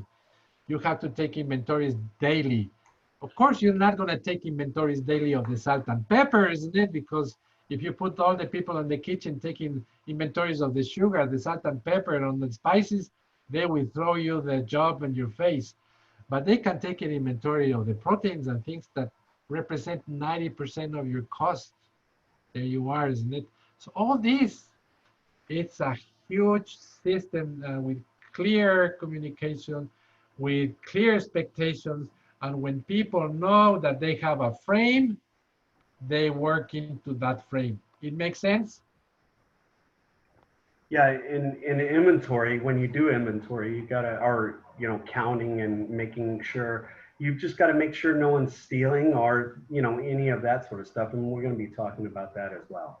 Yes, yes. So counting is very important. And also the same thing, we have to know exactly how the cash flow is movement, how the sales are moving every day, you know, check through the sales and see how it's moving. So normally when I used to have my restaurants, we go every day, and this was my routine at my restaurants, guys. I make food for everybody. So we make food for all the front of the house and back of the house, and we stop what we're doing and get out and we eat. First, that increased the sense of community, and second, avoid the opportunities that the servers are eating during the service because they are hungry. So everybody eats, and when we are eating, the chefs come, explain what are the food that has to be sold that day, because as you know, there's inventory from the day before. We have to put the next day as maybe chef suggestions, or we have to push those sales so we don't have to throw anything out, because you have to keep those inventories moving. And we talk about the numbers, you know, how was the sales the day before, how was the projections of the day, how much the reservations are working, how many guests are already reserved, which are the hours that we want to receive the most amount of people. Everybody has to be prepared. We're sure that we have enough bread, we have enough water, we know sure that the kitchen is prepared. The wine sellers, they need to know exactly what are the wines that they're going to put it. The bartender is going to explain what are the drinks that they're going to have, all that. And it's a whole organization that works on that. When we open the doors, everybody knows what they have to do, how much they have to sell, how they have to push, how they have to help each other to achieve that goals that we make every day. That's how you work in a restaurant as a team, don't you think, Chef? Yes, for sure. The team. Sorry, I was typing in on the chat line. Another thing, guys, is labor hands, not in the restaurant. So you want to know that you have enough people working on the restaurant, but with efficiency. You don't want people hire too much people that you have too much cost on labor hands. You need to have enough people, especially during the hot hours when you have a lot of demanding of dishes, you know. You need to be sure that you don't pay too much overtime. You have to be sure that everybody's working and all the requirements are done, you know, and the schedules are well done and all that. So if you have a well-demanded balance, it's going to be that. One of the huge cost of closing business is a really bad handling, labor hand. They don't know how to make schedules. They overpay in roles, and that means a huge losses for the restaurant guys. So yeah, that's a big thing. Have a very well balanced of labor hand, don't you think, Chef? Yes, for sure. This is another thing that is so important. Customer satisfaction. So if you want to be success in your restaurant, the main thing is the experience that these people that comes to it, you will have. And that is finished in this word, customer satisfaction. They get experience from the beginning, high quality service, since the parking lot, the seating service, the food and drinks, the quality of the payment process, the departure of the guests, quantify how long it takes since the guests get into the restaurant until it's sitting, how much is waiting, how quality is that service that they receive. Chef, there was a question that says, how do you deal with one person or with a customer that can't be pleased? So there is always, you know, especially in these times of stress, people that comes with a higher stress and high to please it, you know. But what we have to do is you have to be patient, you have to be cautious, and if somebody cannot handle, immediately call the supervisor, and the supervisor will help you to run that. It's hard to do it, guys. There's always troublemakers in restaurants. as well as right now there is a lot of changes in the orders. Who works in the industry here, guys? I would say maybe 50% of the orders come with changes to the kitchen. What do you think? Yes, I would say at least 50%. So imagine the nightmare that you calculate your cost and everything, and the guest come and says, I can add this, I can add that, change with this, change that. So yeah, there's coming a lot of information. So to the point that it is an abusive, I would say, customer interaction. So now they are trying to fix that. You know, the restaurants are now, they are putting a lot of new rules, you know, like if you want to change your menus, it's going to cost you more and things like that. Still, it's a work in progress, because this is things that is happening, you know, in the last maybe 5 years or something like that. This blooming of changing orders. What do you think, Chef? Yeah, changing orders and substituting things and all of that. I think that's one of the things that I feel like, you know, that changes up your costing and all of that. And people get upset, well, why do I have to pay 50 cents extra? Or why do I have to do that? It's just because it costs extra. It's a different expense. And I think it also is cultural. This only happens in the United States, guys. Let me tell you that. If you go to Europe and you get to a restaurant, it's very hard to change anything. If you go to a France and you get into a restaurant, a fine restaurant, and you want to change, that was a disaster.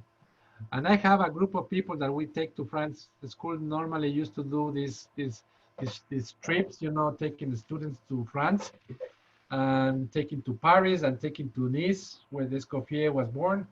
And when we get to Paris and Nice, we get to these restaurants. And the group that I was there was these ladies from Colorado, you know, that one of the ways to show that they are powerful women is getting to the restaurants and change everything because they can, just because they can. So we go to the restaurant in Paris and we have all this menu, and they said and says, you know, but I want these changes and I want French fries, and the guy was looking at, saying nothing, take the order, go to the next lady, do the same. And before I finish and stop and says, ladies, you see outside, there's a McDonald's. You can go and eat outside. I'm not going to serve you food here in this restaurant. And this lady get very upset and says, you know, hey, I'm the customer, and the United States, the customer has all the reason. So I'm the customer, and she was ready to jump into the guy. And the tour leader says, stop, ladies. Don't do that this in France. They throw you out of the restaurant for sure. You have to respect here. The chef is well respected, you know, is a person that people really respect. And if you don't want the food that is offering, you have to go to another place. Or you can maybe very gently has to ask if they are able to do that. And maybe they will help. So that's the difference that they have in cultures. Like here, you know, because you pay and you have all the reasons to do any changes you want, even that if you're causing all kind of trouble to the kitchen. But yeah, customer satisfaction is part of that, isn't it? You have to be able to deal with all these things. One more thing that is important, guys, is if you want to run a restaurant that is success, you need to have a strong position into the market. So you have to study the competencies, you know, and you have to be sure that you hit the real customers that you want to do it, you know. You have to have enough publicity and promotion to move that. And you need to have a strong social media presence. If you don't have that right now, nobody knows you. If you are not on the systems, nobody knows you. Yes, Chef? Yeah, I mean, social media for sure. I mean, just that's the one thing, especially now. Not many people get newspapers. Not many people watch what I call quote unquote real cable TV anymore. they do streaming, they do all of that. So figuring out how to get your customers, and most of the time your customers are going to have some social media, and trying to figure out how to get your customers to see your facility, all of those things. It's very important. Yes. And one more thing, you know, when we have customers, we want to do always follow out of our customers. We don't want the customers that come and eat and go. We want exactly what are they doing, these customers? How are they how is this? What type of food are they using? Where they come from? We need to know everything about our customers, and we keep following, and we keep sending information, and so we have that backup of the customer. And it has to enough that we don't really make the customer crazy because we are sending to and they block us, you know. But it has to be enough information that reminds them that we are there.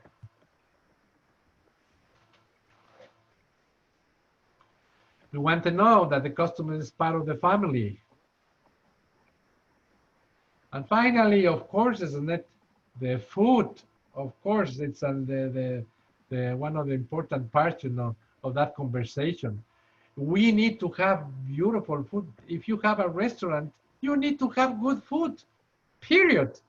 And what that means, what needs to have good food, you know, you need to have the kind of food that you are putting value to the product. You need to be creative. You need to be different. You need to have something that is unique from your business. We want to have also, you know, for the families, but, you know, you need to have something that identify you as your restaurant. The should be impeccable, no matter what. You can have a little a food truck. Your food has to be impeccable, and that's what makes the difference. What do you think, Jeff? Yes, I mean, you got to have something that brings people in, right? Yes. You know, your food's got to speak for itself. It's got to bring people in. The quality, the presentation, you name it. All of those things make people come to you. You know, and it's not like you build it, they will come. You really need to, the quality of the food, you know, it's very important for sure.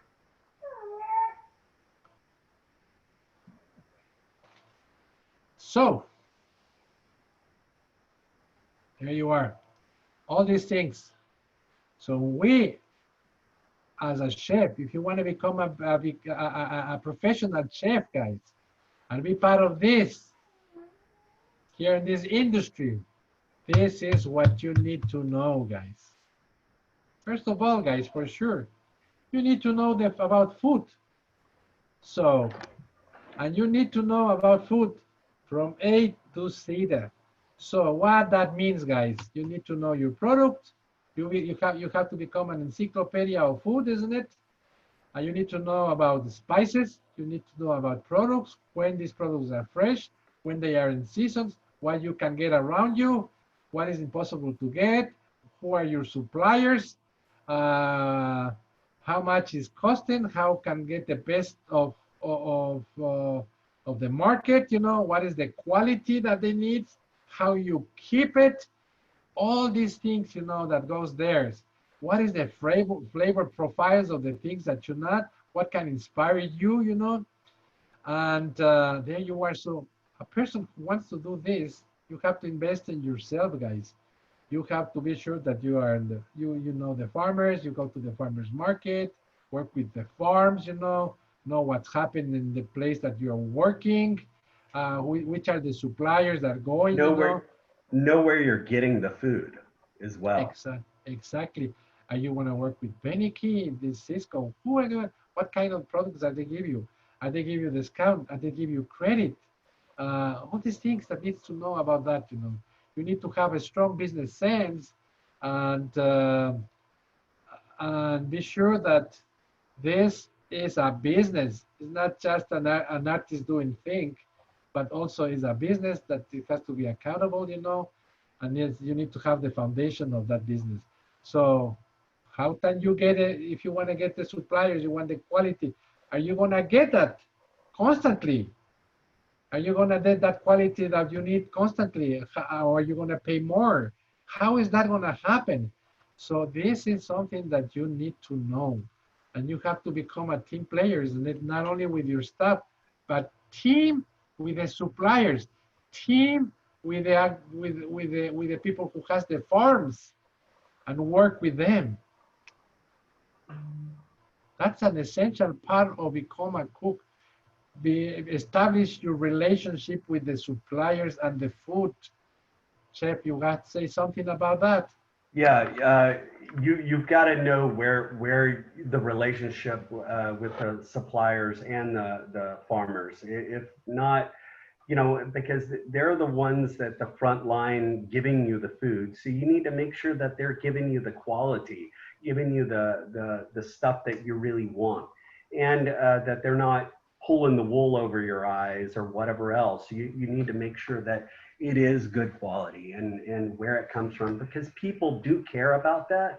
You know, some places I know in Austin, a lot of people ask, you know, where did you source this meat from? Is it locally grown, locally raised? Is the carrots or is the vegetables local? People are wanting that, especially now with COVID happening. You know, they don't want things that were, you know, from way far away and so many people touching it. So knowing all, having a good relationship with them, they will help you kind of succeed in your restaurant if you have it, because they're going to give you quality product and you have good knowledge of where the product came from. And that's an important point of Chef Cliff, and this is something that we call traceability. And this is something, let me tell you this, here in the United States, because it's not happening in other places, we, since the 1950s, we start to industrialize the agriculture, isn't it? So we start doing these huge companies handling this, and the result today is that we have these monopolies of handling the food. We have these like, you know, chicken farms that we produce chickens by hundreds of thousands on these containers space, and how you keep it that, and we get the animals and we genetically modify the animals so they can grow in 6 weeks instead of working in 20 weeks. That was the normal things that we do it, and these animals fairly walk, and we put it in these places, and the only way to keep it is by putting everybody, all the animals has to receive, you know, antibiotics so they don't get disease. And the animals is completely stressful, so they keep animal chemically until the day that they die. And these are kind of a Franklin's Day food that we are putting in the market, and this is the food that we get here. And let me tell you, when I come to the United States, I come here and I saw the chicken, and I saw this pink chicken, and I was like, what the hell is this, you know, pink chickens? And I touched it, and it was like kind of a gelatine kind of type. It was, what the hell is this? And no, that's the chickens that we have, you know, but it's you know, it's 90 cents a pound, but you know, it's 90 cents a pound, but how good is for your body to eat chicken that is 90 cents a pound?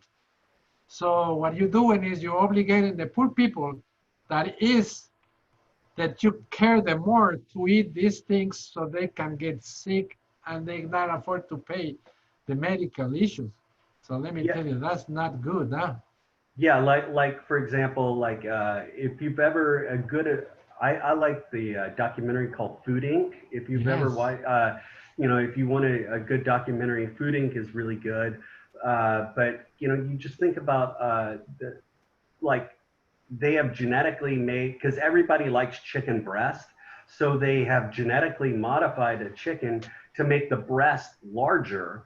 So where so where then, you know, with that being said, the breast is larger, so where it's so heavy that the chicken can't walk properly and they're becoming deformed and all of that sort of stuff. So you've just got to realize where you're getting your food from and you're sourcing it. And so where you can talk to your customers and explain to your customers what it is that they're getting. So the good thing about this is there is a movement today, guys, in the United States of chefs and demand of customers that, yes, chef. Sorry, Maya Yes. worked at a chicken plant for a little while. That's a disaster, Maya, isn't it? Maya, do you want to talk about it? Yeah, it's like a couple of weeks, like 3 weeks ago, I was working at a chicken plant. And it was like very nasty. They have like different sections. They have live hanging where you hang the chickens to be killed. Then you have the people who kill the chicken, the people who cleans them and cuts the bad wings on that has butt cocks in it, as well as the chicken legs.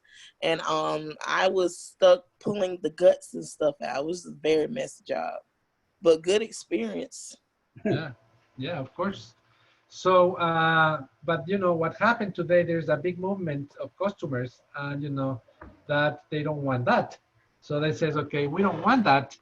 We want to know where the food comes because I don't want to get sick.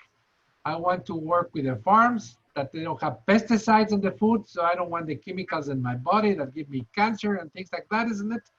So I want to know where that food comes, and I want to know where. So now you see more and more the restaurants coming and says, you know, this chicken comes from this farm.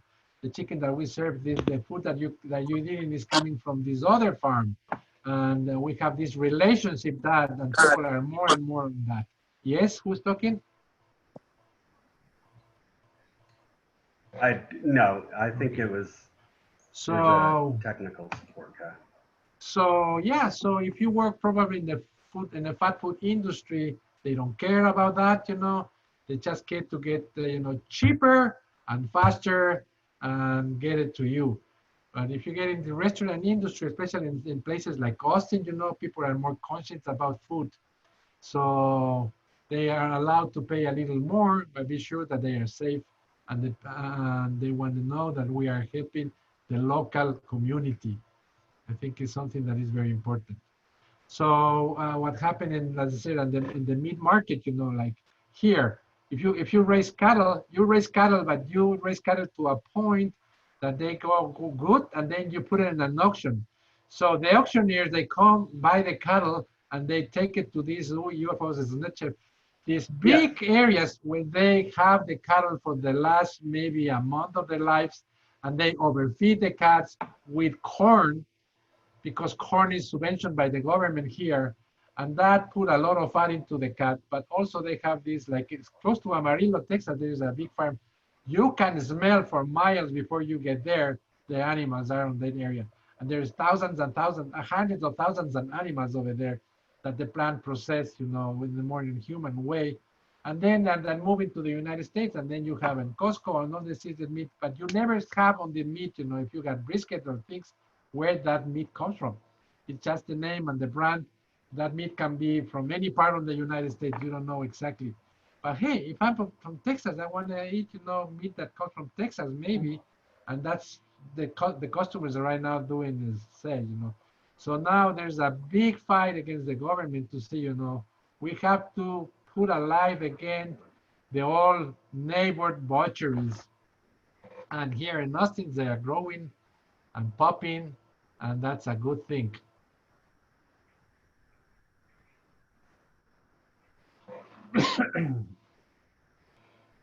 A chef has to be, as we talk about, has to be, you know, a leader and has a good manager.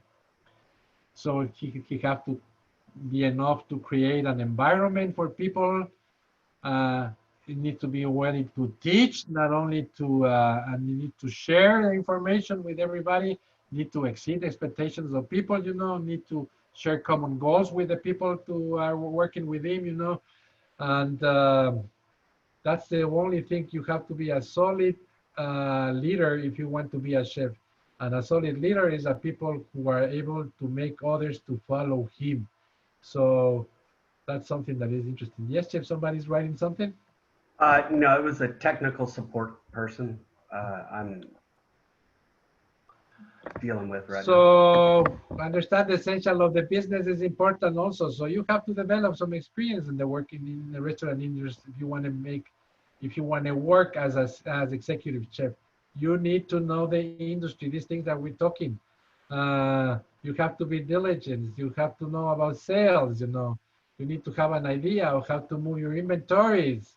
You have to be sure that you need to increase the traffic that you of checks on your restaurants. That is an important issue, guys, and that's something that this part of the chef and the owners and the managers, you know, you need to know about front of the house and back of the house. Even that you are a cook, you need to know strategies. You need to know how to do all this. You know, what are you going to do with all that? So it's the chef needs to know all the ins and outs of the restaurant. Yes. For sure. Yes. And also, you know, understand the data, guys. That's also, there's a lot of information to coming out right now that you can get from a restaurant that is so valuable for the business. If you don't ask it, never is going to come, you know. And so you need to know what's the best days of the week, isn't it? What is the hours that the restaurant works better? What's the type of customers that you are having so you can please them, you know? What items are the ones who contribute to the success? What are the items that are not moving that you need to get out of that, you know? What are the general mood of the restaurant, and what is the market, how the market is working, and how you as the leader of the restaurant need to move the food through the next years, isn't it, Chef? Yes, yes. Hey, and there was someone put on the chat line about the jungle on Upton Sinclair. Yeah, that's one of the reasons why the jungle was talking about the meat industry, and that was kind of made them evolve and had to clean up the industry for sure. And the chicken also has had to clean up their industry as well. Sorry, Yes. I'm just looking at chat Yes. line. So there need to be a balance, guys. It has to be a balance between the guys who are putting money in the industry and the customer. So we cannot have this unbalance where the people want just profits and profits and profits and profits, and be sure that the shareholders get the money and don't care about the customers if they get sick or not. You know what I mean? How is possible, guys? Let me show you this. Just to, let me get out of here for a moment. And I'm going to show you something that is maybe blow your mind.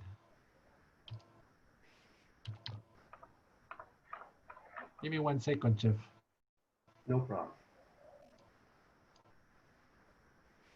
Guys, thank you so much for being here. We only have like 4 people absent now, so that's awesome. And you know, we want to give you the best information that you can get without experience, guys. So sometimes we go coming and going, but I think it's a special. It's interesting to learn about this. But I'm going to show you this. You know, that's I call. There you are. So and you know, I'm enemy of fast food. In fact, you know, there is a lot of that, but I know that it's putting jobs to many people. I understand that, but you know, I don't like the ethic part of the business, you know. Yes, for sure not. Hey, excuse me, Chef. Yes. What time does class end? 2 o'clock. 2 o'clock. Yes. So if I'm in Georgia, that means 3 o'clock my time or Maybe, 1. yes. Yes, it's 4 hours. All right, thank you. You're welcome. So, and I call this, you know, why I hate the fast food industry. You know? And let me show you some facts, guys. Maybe you don't know. But so the strawberry milkshake from Burger King. If you go to order a strawberry milkshake of Burger King, what you expected is to get a strawberry ice cream with the strawberry, you know, and mix it and give you the milkshake, isn't it? That's what you are expecting, yes or not? Yes. And they give you this, guys. This is the ingredients of the strawberry milkshake of Burger King. No one strawberry, not one.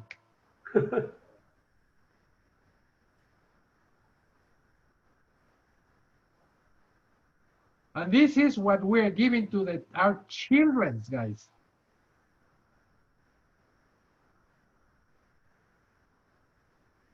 What do you think about? That's crazy.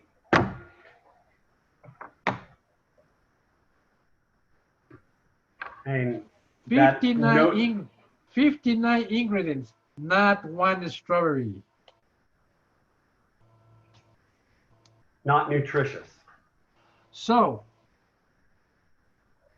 we, the customer says, you know, they should put the ingredients in every label that we say. The industry is opposed to that here in the United States, and they are big lobbyists in the government. So they allow them to do that, to put that no labels, so they can give you this, telling you that you are having a strawberry milkshake. They shouldn't call this a strawberry milkshake. Someone said you're making me go vegan, chef. Yes. So guys, what about the burgers of McDonald's? So this was the thing, guys. On the past, what they do with the burgers, so when they fabricated the animals, we have, you know, these cuts that everybody wants, isn't it?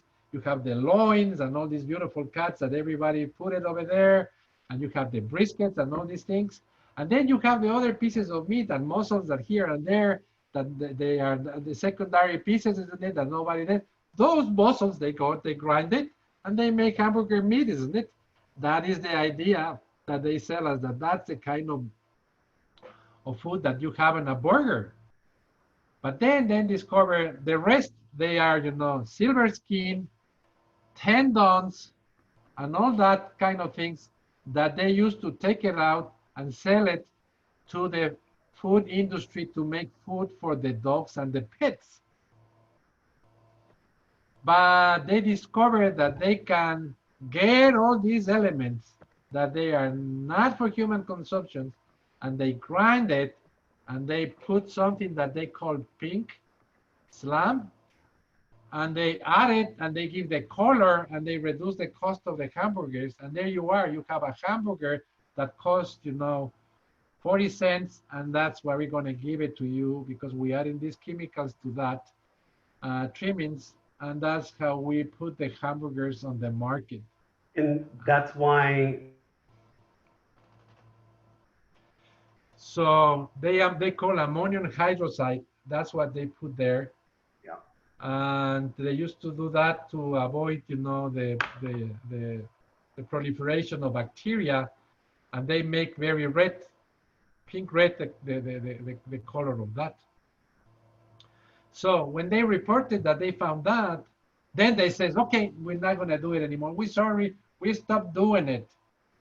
And as soon as the noise get out, back again, because it's a big industry business, isn't it?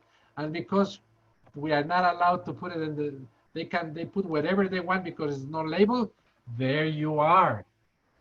And guys, what about nuggets? The nuggets that we give it to the children, isn't it? It's supposed to be the nuggets, the same thing, you know. We take that, we grind it, you know, and that grind meat from the chickens, you know, we give it to the children's, you know, and there is that. But it's not, you know. The chickens, we put a lot of stabilizers, and the methylphenol of Soxen, which is a silicone, is almost like these little pallets that the white pallets that they put it to fill the boxes when they send things inside, you know, very similar. And they come from the oil industry, and they put it there, and we give it to our children. 50% of the McNugget is not meat, guys. 50%. That's sad. Then we have corn, delivered substance and sugar and synthetic substances. It's all about the almighty dollar. So guys, that's the industry. When the industry gets to the point that money is more important than people. So as a chef, you have a big responsibility, and that's where we're trying to build in this school, guys. Give you the sense and says, okay, if you're a cook, it's not only about cooking, but it's also about the responsibility that you have through your guests. Don't you think, guys? Thumbs up if you agree with me. Oh yeah. So there you are. Someone wrote, "I'm never going to eat ice cream from there again." Yeah, get out of those chains. Yep. Not good for your health. Not good at all. So another thing that the chef should be is, you know, learn what's going to happen on the future. And for me, that was a big thing, you know. And so I was working in this industry, guys, working hard on my life, doing a lot of job. And one day this amazing company comes and says, Chef, we want to work with you. And would you like to come to work with me? And I was working at that time in this hotel. And I was, let's see, I was getting, you know, like $50,000 in a year job. And I says, okay, how much are you willing to pay me? $120,000 a year. We're more like a double. And you're gonna come because we want you to design new products on this company. Will you accept? And my eyes were like clink, and my pocket is gonna sound in cha-ching, cha-ching, cha-ching, isn't it? And I said, yes, of course. Let's go. I went there after more than 20 years of experience in the industry. And when I get there, create new products. And I was like, okay, to create new products, I need to think, how are the people are going to react in the future to new things? How the market is going to get to the new things? What new things are going to come to my mind? And I discovered that I don't have enough word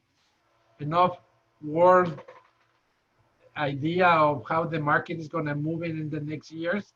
I don't have enough information in my mind. And I tried so hard for 1 year. I worked for 1 year until they fired me. Trying to work, you know, I was fantastic building kitchens and all that, you know, they were so happy with me when I transform and now do that. When I start making research and product development, that was a disaster because I couldn't offer something new that they could put it on the market, even that I have 20 years of experience, because I don't have enough work to have an idea of what is going to happen in the market in the next years. So after that, I says, this is not going to happen again. I'm going to start traveling. And that's what I start doing, you know, moving all around the world and traveling every year and moving on. And then when they ask me, you know, can you do that? Of course, I know this is coming, you know, this is, why don't we do what they do in that part? Why don't we do in this and this? And my mind is full of ideas. And now, you know, I'm 66 years old and my mind is packed of ideas, let me tell you, like full of new ideas of what we can do with the product. It's not the age, you know, it's just how much information you have in your brain. It's just awesome. So yeah, you have to become a thinker, guys. It's just very important to a chef. Be sure that how the market is going to act and is going to move and how your product is going to be accepted by the customers. You have to say something about this, chef. Just forecasting, knowing exactly what you're going to be trying to serve. Yes. Totally. And for sure, you know, you have to be great on food and service. So this is something that we already talked. So if you want to be a chef, you have to be good in food, you know, and you have to you have to know how to make good food and put good service on the table. That's something that you need to. So talking about food, customer experience and good cooking, good palate, all these things that we're talking about. And also, guys, this is very important. You need to know how to build a brand. And as a chef, you guys, your name has to be there, isn't it? If you are a customer of a restaurant, you want to know who is cooking on that restaurant, isn't it? So you need to be able to get out, hold conversation, do PR with their customers. Be sure that you take the time to do that, you know, become a figure outside of the restaurants. That's the only way to start building your own brand outside. So, and that requires a lot of job. And be sure that everything is well organized. What do you think, Chef, about this? Yes, well, you need it totally well organized for sure. If it's not, it's going to be a disaster, right? For sure. And you have to do a great listener, you know. And this is something that I said, you know. When you talk, yes, Chef. A chef needs to listen. You know, for sure needs to listen and needs to be compassionate and be able to deal with all sorts of things. You know, from food to just customers to employees. Yes. You need to listen your customers. You need to listen to the servers. You know. You need to listen your owners. You know. You need to listen the market. You need to listen your purveyors. You need to listen the agriculture. You need to the people who work with you. You have to be a good listener and not a stubborn guy that wants to do whatever you like it. Because if you don't listen, you're out of the market very fast. Totally out of the market.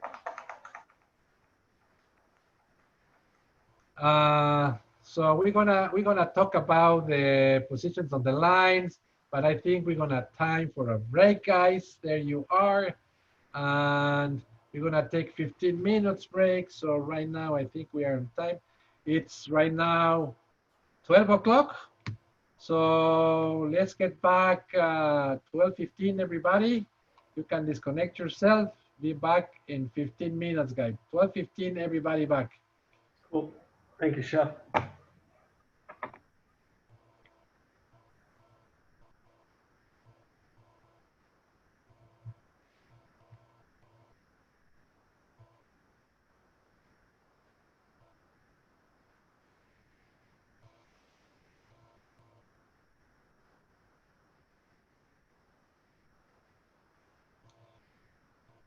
Two hours past fast, Chef.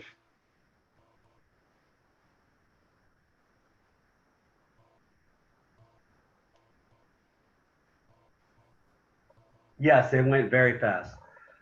So there was an IT person in here just trying to help out a student having microphone issues. So and the IT person was chatting with me, trying to get it taken care of.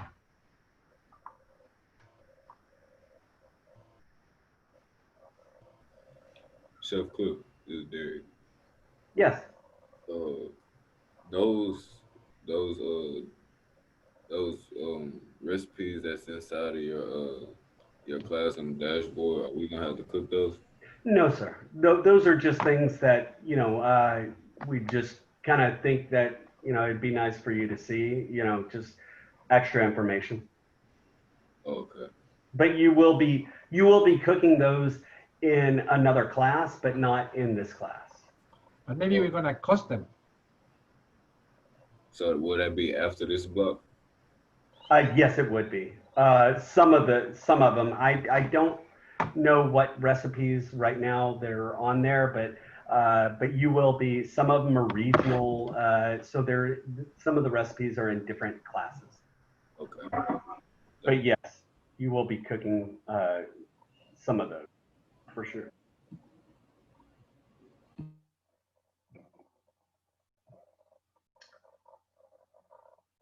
Guys, I'm gonna go get a drink, so I'm gonna shut down my video. I'll be back in just a second.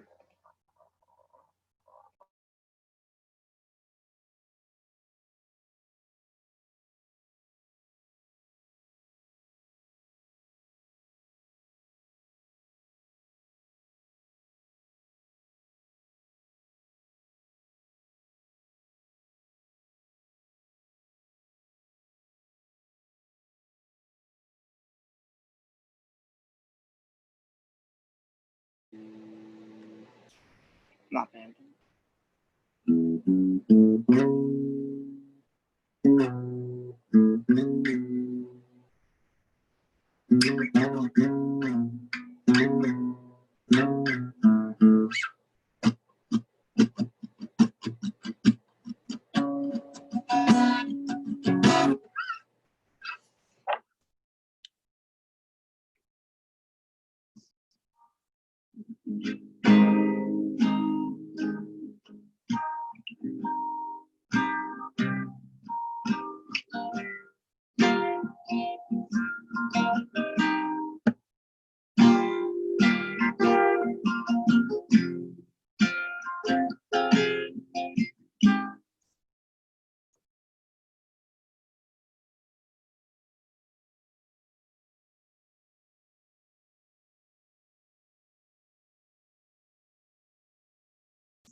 All songs are fucking.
Well, I like the guitar. Thank you.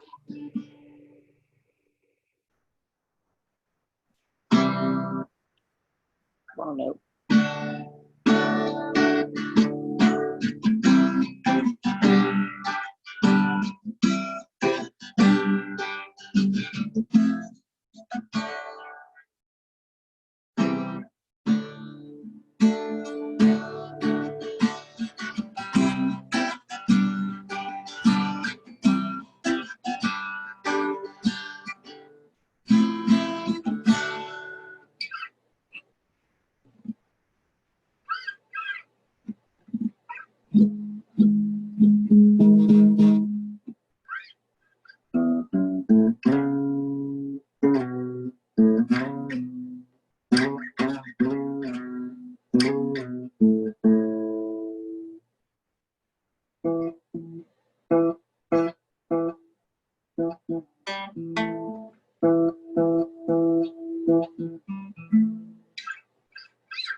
Sounds off.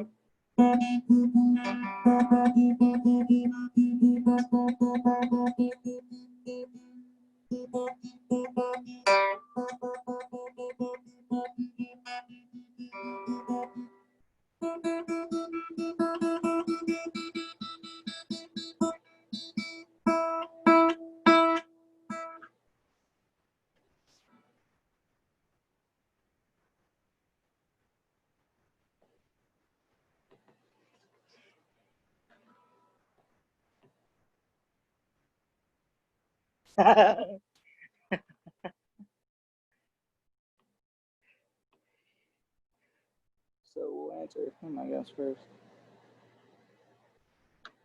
Kate.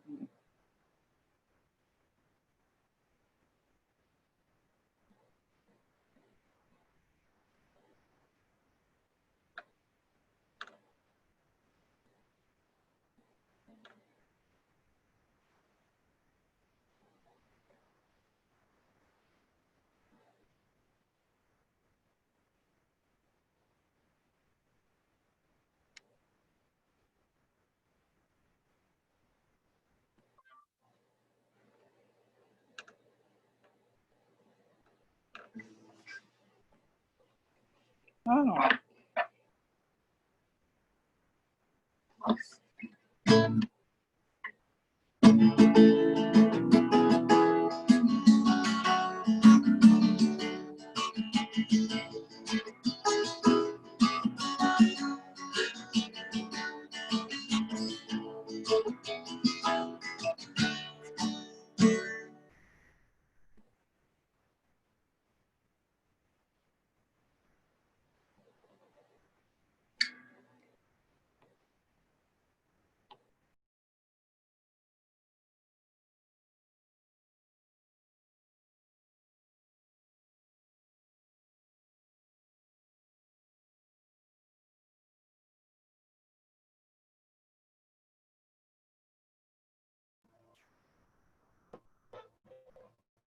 All good, Chef.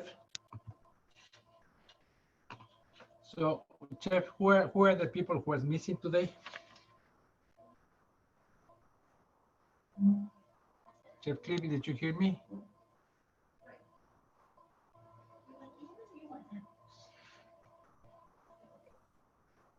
Sorry, I was on mute. My apologies. All right, I've already done the attendance. I'm going to send it to you. Okay, thank you. Appreciate that. Yeah, no problem. I was doing it right now. and I'll forward it to you. Just give me a couple of minutes.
Chef, I'm gonna have to send it to you in a little bit. My computer can't do too many things. Yeah. It can't have my email working while I have my Zoom working. I've Yeah, got an older don't worry, Chip. I'm not older naive. computer, but I've got it. Yeah, I just know that you got it is right for me. Yes, I do.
bring my mother into this.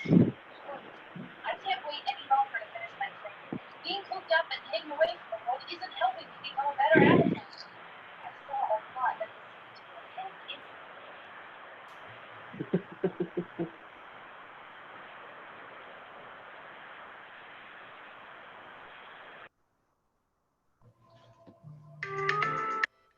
Okay, Chef, it's 12:15. Yes, it is. I saw very little people connected. Yeah, they'll probably hopefully Yeah. come back on. There they go.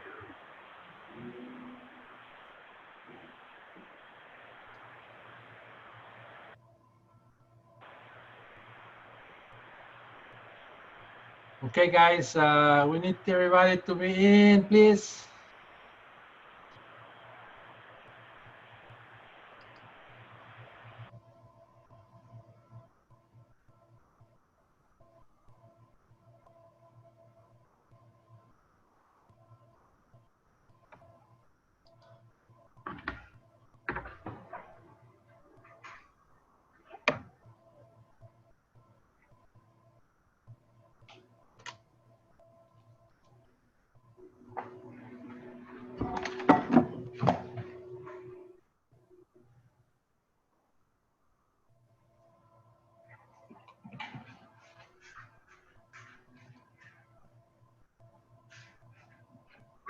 Come on.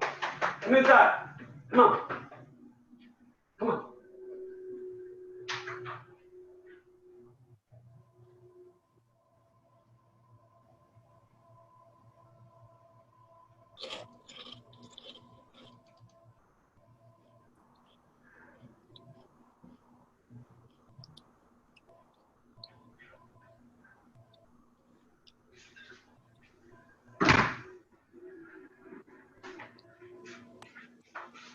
Okay, guys, so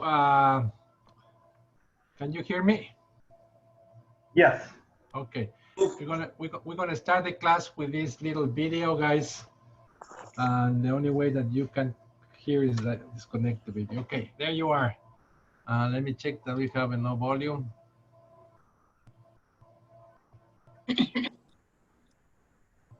Okay.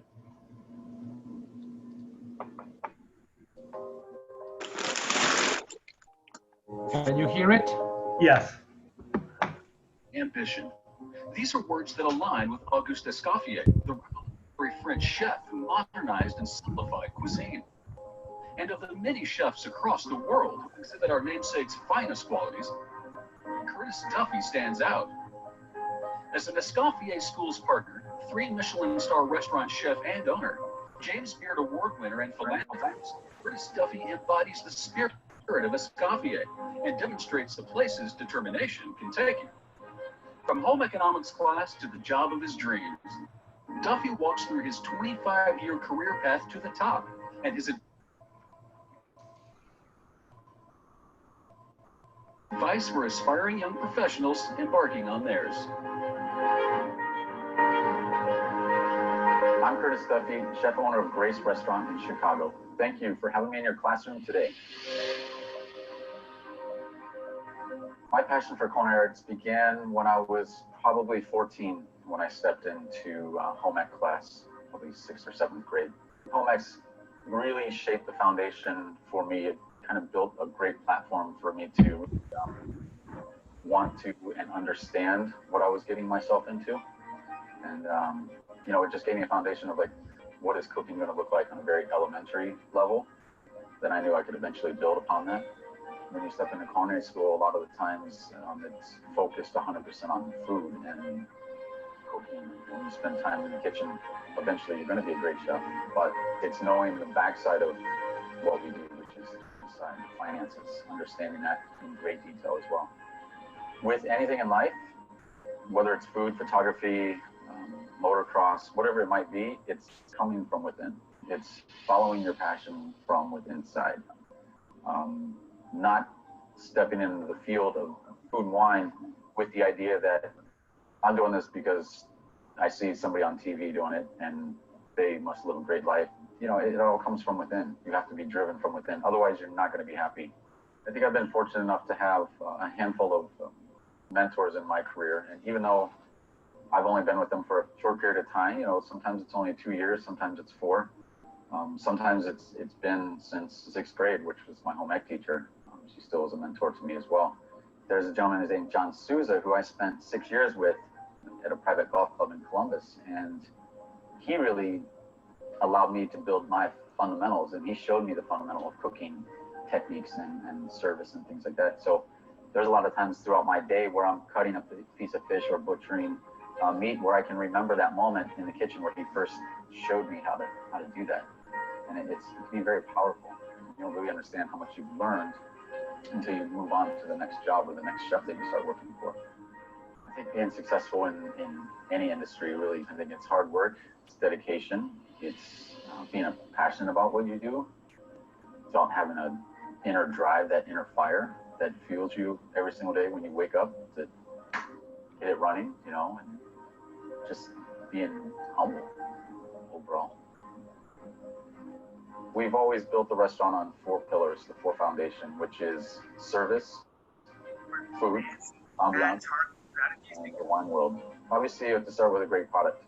You know, a great product comes from years and years of relationships with farmers, foragers, fishmongers, and developing those great relationships gives you the better edge to getting those great products from your farmers.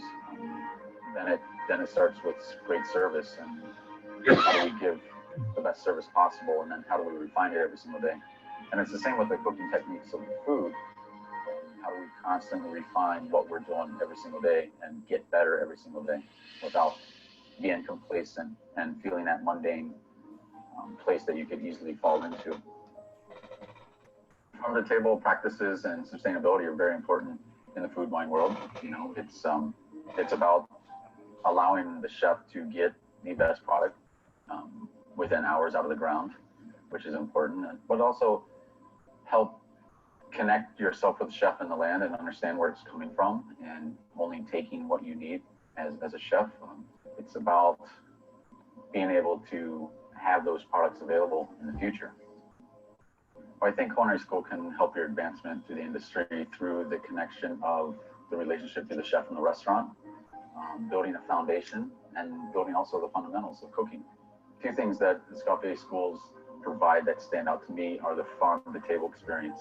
One being that the student can go to the farm for a few weeks and really experience and get their hands in the dirt, pulling vegetables out of the ground, or if it's in a livestock, they're able to work with the animals. I think it's very important because it makes a connection to that chef. It makes a connection to where your food comes from. Very, very important as a chef. Also, I think, you know, the industry externship, you know, gaining experience in the industry, going out and working in a restaurant to really understand what you're getting yourself into. It's so many times that people think it's so glamorous to be in the kitchen and working, but they don't understand that the amount of hours that it takes to get one dish to the table or to make a restaurant successful, it takes many, many hours behind the scenes. Thank you for having me in your classroom today. I wish you the best of luck in any career that you choose.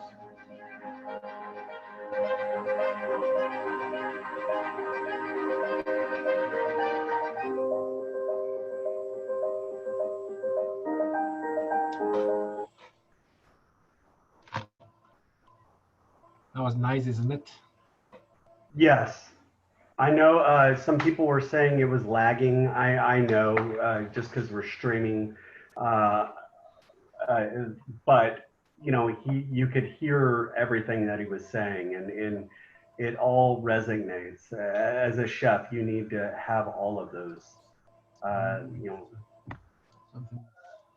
care for the food, care for the customers, all of those things. He's a very nice guy as well. He came down to the school fairly recently, or a couple of years ago. Yep. Let me get back to close the folder.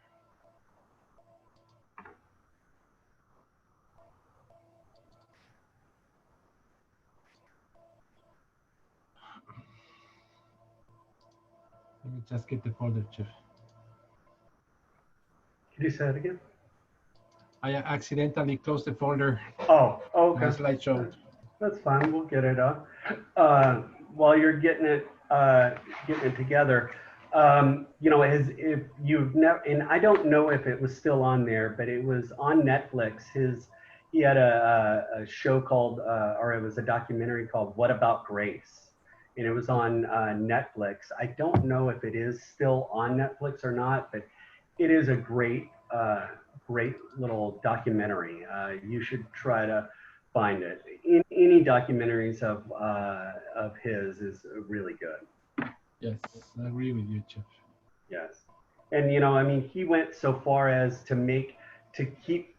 kind of do a family atmosphere in his restaurant. In the basement of his restaurant, he had clothes washer, dryer, some games, things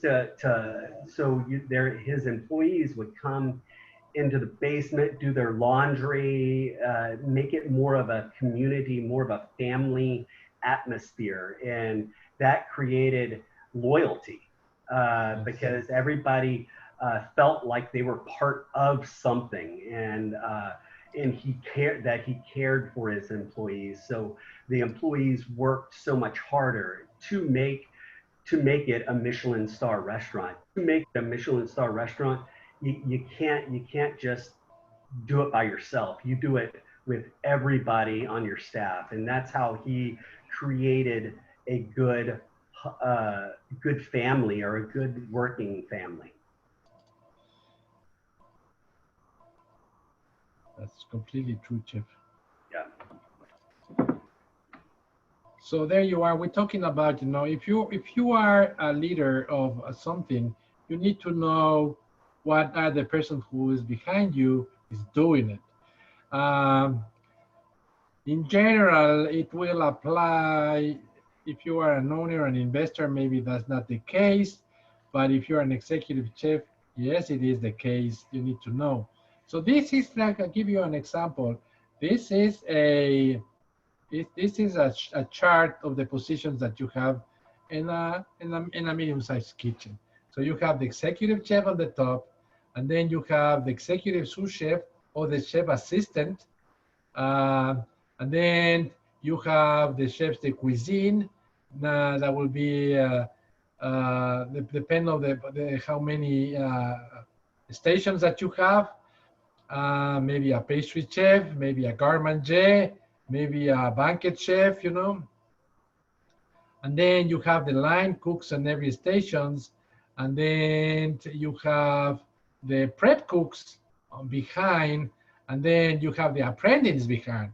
So this is a little chart to give you an idea of how this works, and I'm gonna explain a little better then. So this is Grace, the restaurant, guys, that we're talking about.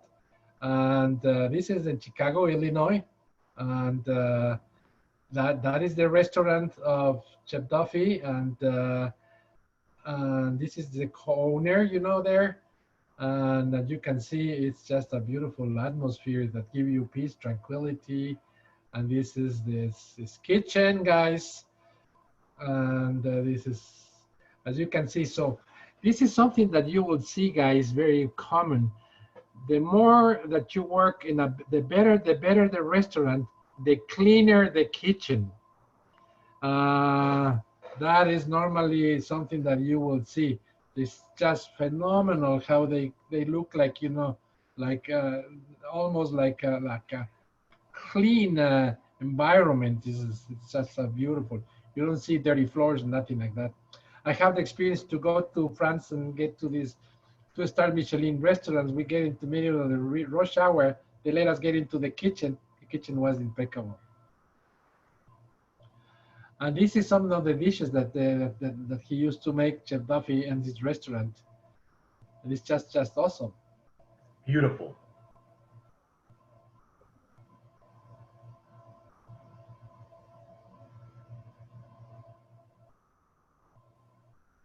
Chef, did you eat at that restaurant? No, I didn't, Chef. I went to when I went to Chicago and tried to get a reservation. He was completely full, and it was not possible. And he was very apologetic about that. And he says that he can invite me to visit the kitchen and all that and see that, but it was hard to be. And I was with that. I think the reservations were a year out, I think. Yes, and but you know, I was with other peoples when I get there. Twice I've been there in Chicago, and it was not possible to get there. So yeah. Yeah, beautiful. But you know, Chicago is such a beautiful city, and he talks of something that is very important: that connection that you have as a chef with the suppliers, with the farmers, and all that, and how the movement is changing. That you can see, to get the better food, you have to be sure that you work with the people who are supplying the food very close. Because if they know you care, they're going to, you know, do more for you. Yes.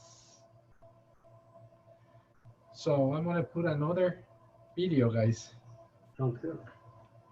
Let me go there. Which is very, very interesting. I think it's the owner of the French Laundry. Have you heard about this restaurant, the French Laundry?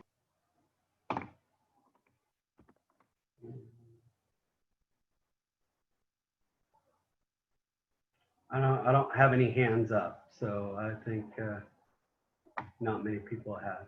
Oh, no, yes, someone says. Someone says yes. I never heard of it. No. Thomas Keller is the chef.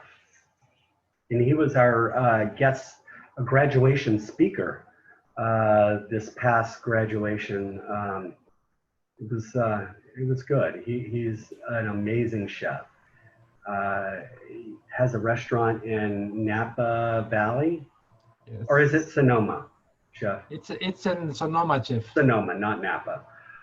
Sonoma Valley in California. So this is the thing, guys. Let me explain you before I put this.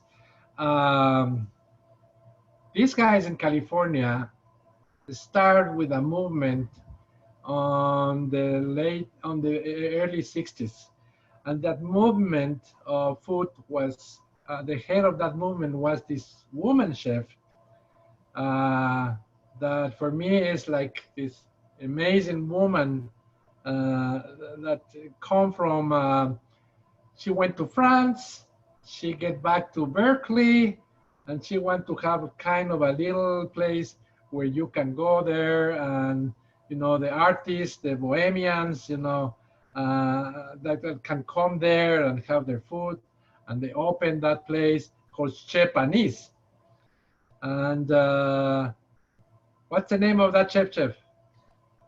The Chez Panisse? Yes. Was that Alice Waters? Yes. Is Alice Waters, and that's for me. You know, you should put attention to the names. Alice Waters. Right now, no, she started in the 60s, so you imagine right now she's close to 80 years old. But she works right now to change the way that we eat in the schools. But what she was thinking is, you know, we should start working with the community, and we should start working with we should start develop this relation with the agricultures. And we don't want to have any food that is not close to 20 miles where we live. And he started this movement that calls Farm to Table in America. And they put in this together, and he started doing that. And he bring Jeremy Tower to work with her first. And a big deal of work. See, the place was still working today. I've been eating over there. That's for sure. I have a reservation. I was last year eating over there. It's just amazing food. Yes, it is. It is just a beautiful place. And so that relation that he's talking, you know, and it's the one that right now we have with this guy here who has the French Laundry. That right now probably one of the best areas to eat in the United States is California, because they have been doing that for more than 50 years. For sure. And they have this big wine industry. But here Austin is growing as big as that right now. So Austin is gonna be one of the best foodie cities in the United States in the next 10 years. So right now is the right time to be working here, guys. Okay, let's put this together. Let's just be sure that we have volume.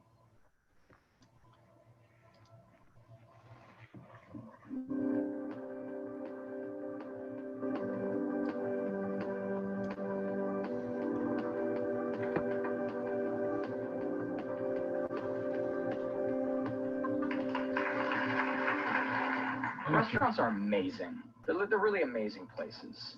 I mean, I know I'm biased, but occasionally, though, we make mistakes. I'm sure something that's probably occurred to a lot of people in this room is one time or another you've been dining at a restaurant, and when the waiter or the food runner comes to deliver your entrees, they run away and you don't have silverware to eat your food. It sucks. It's frustrating, right? You're sitting there, you're looking at this beautiful, hot food, and you start looking to try to flag somebody down because all you want is silverware so you can start eating. And off in the corner, what do you see? You see your waiter. And what is your waiter doing? They're giggling and chatting and laughing with their colleagues, and you're just trying to get attention. And they're seemingly completely unaware that you need silverware. Off in the other corner, what do you see? You see the bartender texting on his message. This sucks. It's really frustrating, isn't it? I'm telling this story to illustrate a problem that exists in our country. And the problem that I'm talking about is employee engagement. What's great is that restaurants offer the opportunity to provide a great case study on employee engagement because we literally have to be engaged as restaurant staffs in order to succeed. But before we get into all of the elements of what makes restaurants great case studies for employee engagement, it's really important that we all understand a couple of factors about restaurants. First, if you're trying to get rich, please find another profession. All right? Restaurants on general generate about a 6% profit margin. That means I fight tooth and nail for 6 cents on the dollar. The second thing that we all need to know about restaurants is it's really hard work. And I mean, anybody you've talked to who says to you that they work in restaurants, most people's first reaction, ooh, long hours. Yeah, it is long hours, all on our feet, often in hot environments. You know what else it is? It's really high pressure. And I'm not talking that Gordon Ramsay shouting and screaming and throwing pans pressure. I mean, literally, you could have Mother Teresa or Gandhi in the kitchen, and it's still high pressure. And you know why it's high pressure? It really trickles down to about 3 things that make restaurants really high pressure environments.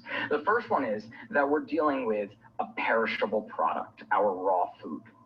The second thing is the life cycle of that product generally occurs all in one day. And what I mean is in the morning, we receive our food. Then we spend all day prepping and working on it.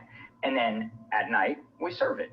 And that leads to the third thing that makes restaurants really high pressure. Most of you are all trying to dine at exactly the same hour every single night. So, what do small profit margins and high pressure have to do with employee engagement? Everything. They have everything to do with employee engagement. You see, because restaurants have such slim profit margins, it's a lot more difficult for us to offer high salaries and a lot of the other traditional extrinsic motivators that a lot of other industries are able to offer. So instead, what we need to do is we need to find alternative ways to add value to this high pressure workplace. So if we don't find ways to do that, what happens in restaurants is we fail, right? Take, for example, a cook who's not engaged. What happens? They might overcook or burn the food, making it not tasty, or worse yet, inedible. What happens when a waiter's not engaged in their job? You get bad service, making you not want to return to the restaurant, or worse yet, give an unfavorable review. Now, with so many restaurants that are doing it exactly right, and are giving great food, and they're giving great service, the places that don't fail, and they fail quickly, there's a reason the statistic exists and is true that 9 out of 10 restaurants fail in the first year, right? Now, all of this is true beyond just restaurants. Employee engagement is a problem that exists beyond restaurants.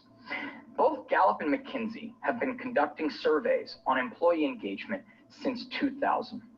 The results of their studies are mind-blowing. Sadly, only 3 out of 10 people working in this country are actively engaged in their jobs.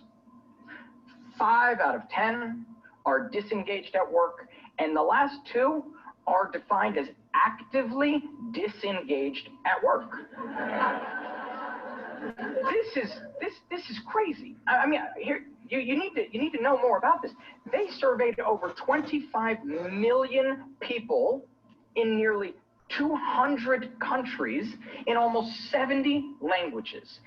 This is not like just some theory that somebody on the internet came up. This is hard statistics. This is a fact. We have a problem with employee engagement, right?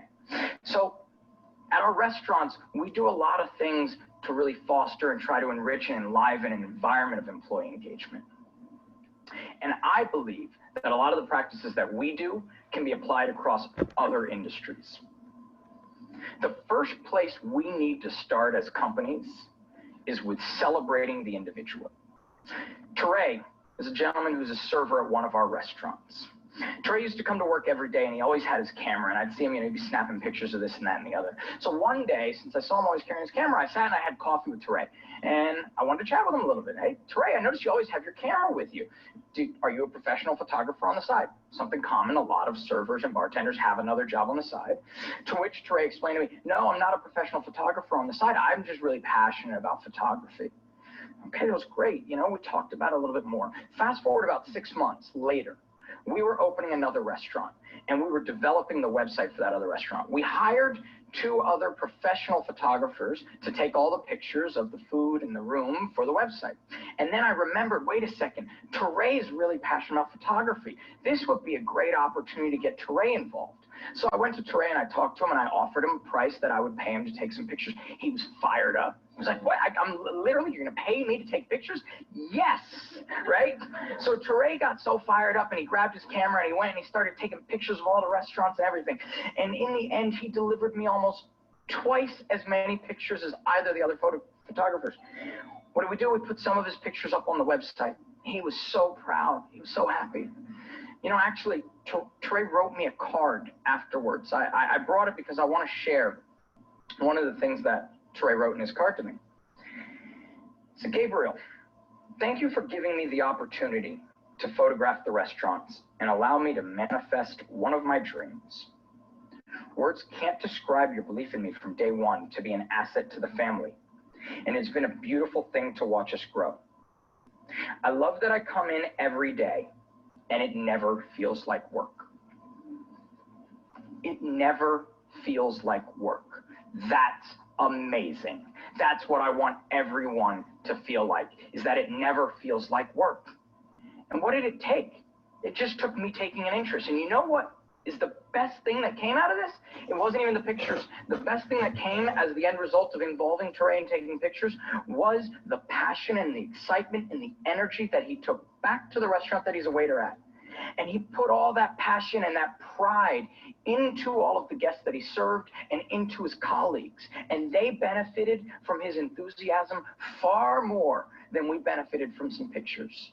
And all I had to do was take an interest in him as a person. You see, all too often, as companies do, they ask their individuals and they ask their colleagues and their employees to check their passions, to check their dreams, and to check their ambitions at the door, and instead trade those in for the passions, dreams, and ambitions of the company. That's backwards, my friends. It is absolutely backwards. What we need to be doing is the exact opposite. You need to be talking to your colleagues and your employees and asking them, what are your passions? What are your dreams? What are your ambitions? Let's find those out. Let's uncover those realities. And then let's work together. I'll tell you what the ambitions of the company are. And will you help me achieve the company's ambitions? You tell me what yours are, and let me try to help you achieve yours. Right? Celebrate the individual. Now, this is an example of how it works on a one-on-one situation. But a lot of the time we work in teams. We work in teams in restaurants, and there's a lot of companies that work in teams. What we do at our company to try to promote teamwork is collaboration. Now, we have a director of bar operations, a brilliant individual, fully capable of writing all of the cocktail lists for all of the restaurants all by himself without any help. And I tell you what, if we let him do it that way, I guarantee it would be way more efficient than the system we use. But instead, we choose to use a system that takes 3 times as long and takes way much more effort to manage. Why? Why would we adopt a system that takes more time and more effort when we have something more efficient? Because it encourages employee engagement. The system that I'm talking about is around the cocktail list changes. What we do is we create 3 voluntary meetings with all of the bartenders of every restaurant every time we want to change the cocktail list. Those meetings are centered around, the first one is idea creation, the second one is editing, and the third one is implementation. And for the weeks leading up to the cocktail change and for the weeks after the cocktail change, the entire bar staffs of the whole company are fully engaged in the process. And when somebody's cocktail makes the final list, they're proud and they're excited that their cocktail made the final list. And every time a guest orders a cocktail from them, that passion and that engagement is refueled and reignited. You know what's even better? We got another bonus that we weren't even looking for by creating collaboration. Consistency. Who knew? Every bartender's so proud of their cocktails. What do? They make sure that every other bartender makes their drink exactly the same way they would. It's brilliant, right? Now, sometimes these cocktails or dishes that come out of team collaboration get recognized and picked up by a magazine like Bon Appetit or Food and Wine or the New York Times. And when that happens, we have this wonderful opportunity to share our stage and shine the light and recognize our colleagues for their efforts. See, all too often teams work together and then the team leader or the director takes all the credit. It's crap. Don't be that guy. Don't be the guy who steals all the credit. Be the other guy. Be the other guy who, when you get recognized for doing something awesome, you sit there and say, you know what, I wasn't just me.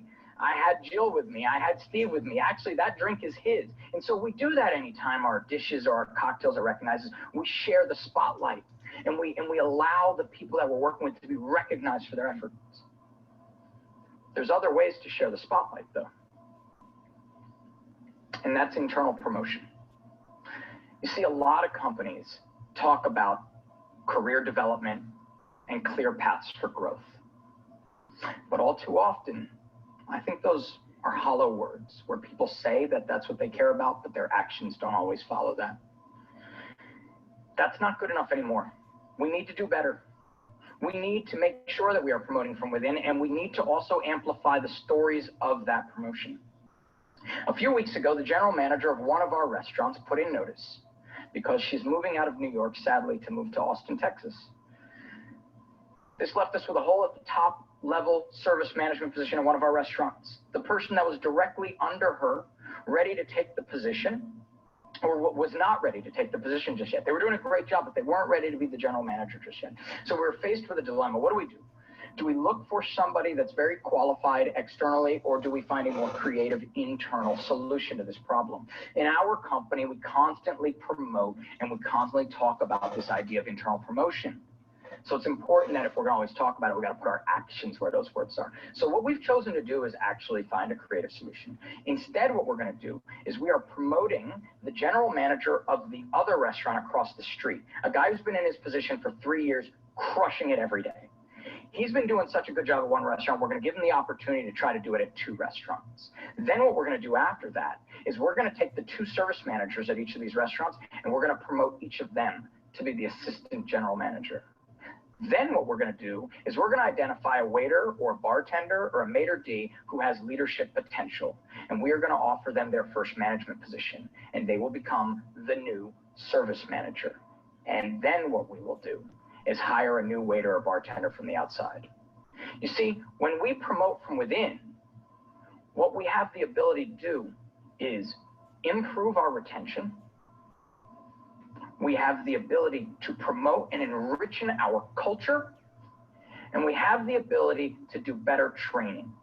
Because in our case, everybody who's moving into a new position is being trained by the person who last held it. And that person's sticking around as a source of information constantly and continuously. What this means is that sometimes, not all the time, but sometimes, I think it's important that as companies, we make the decision to promote a less qualified internal candidate over a more qualified external candidate.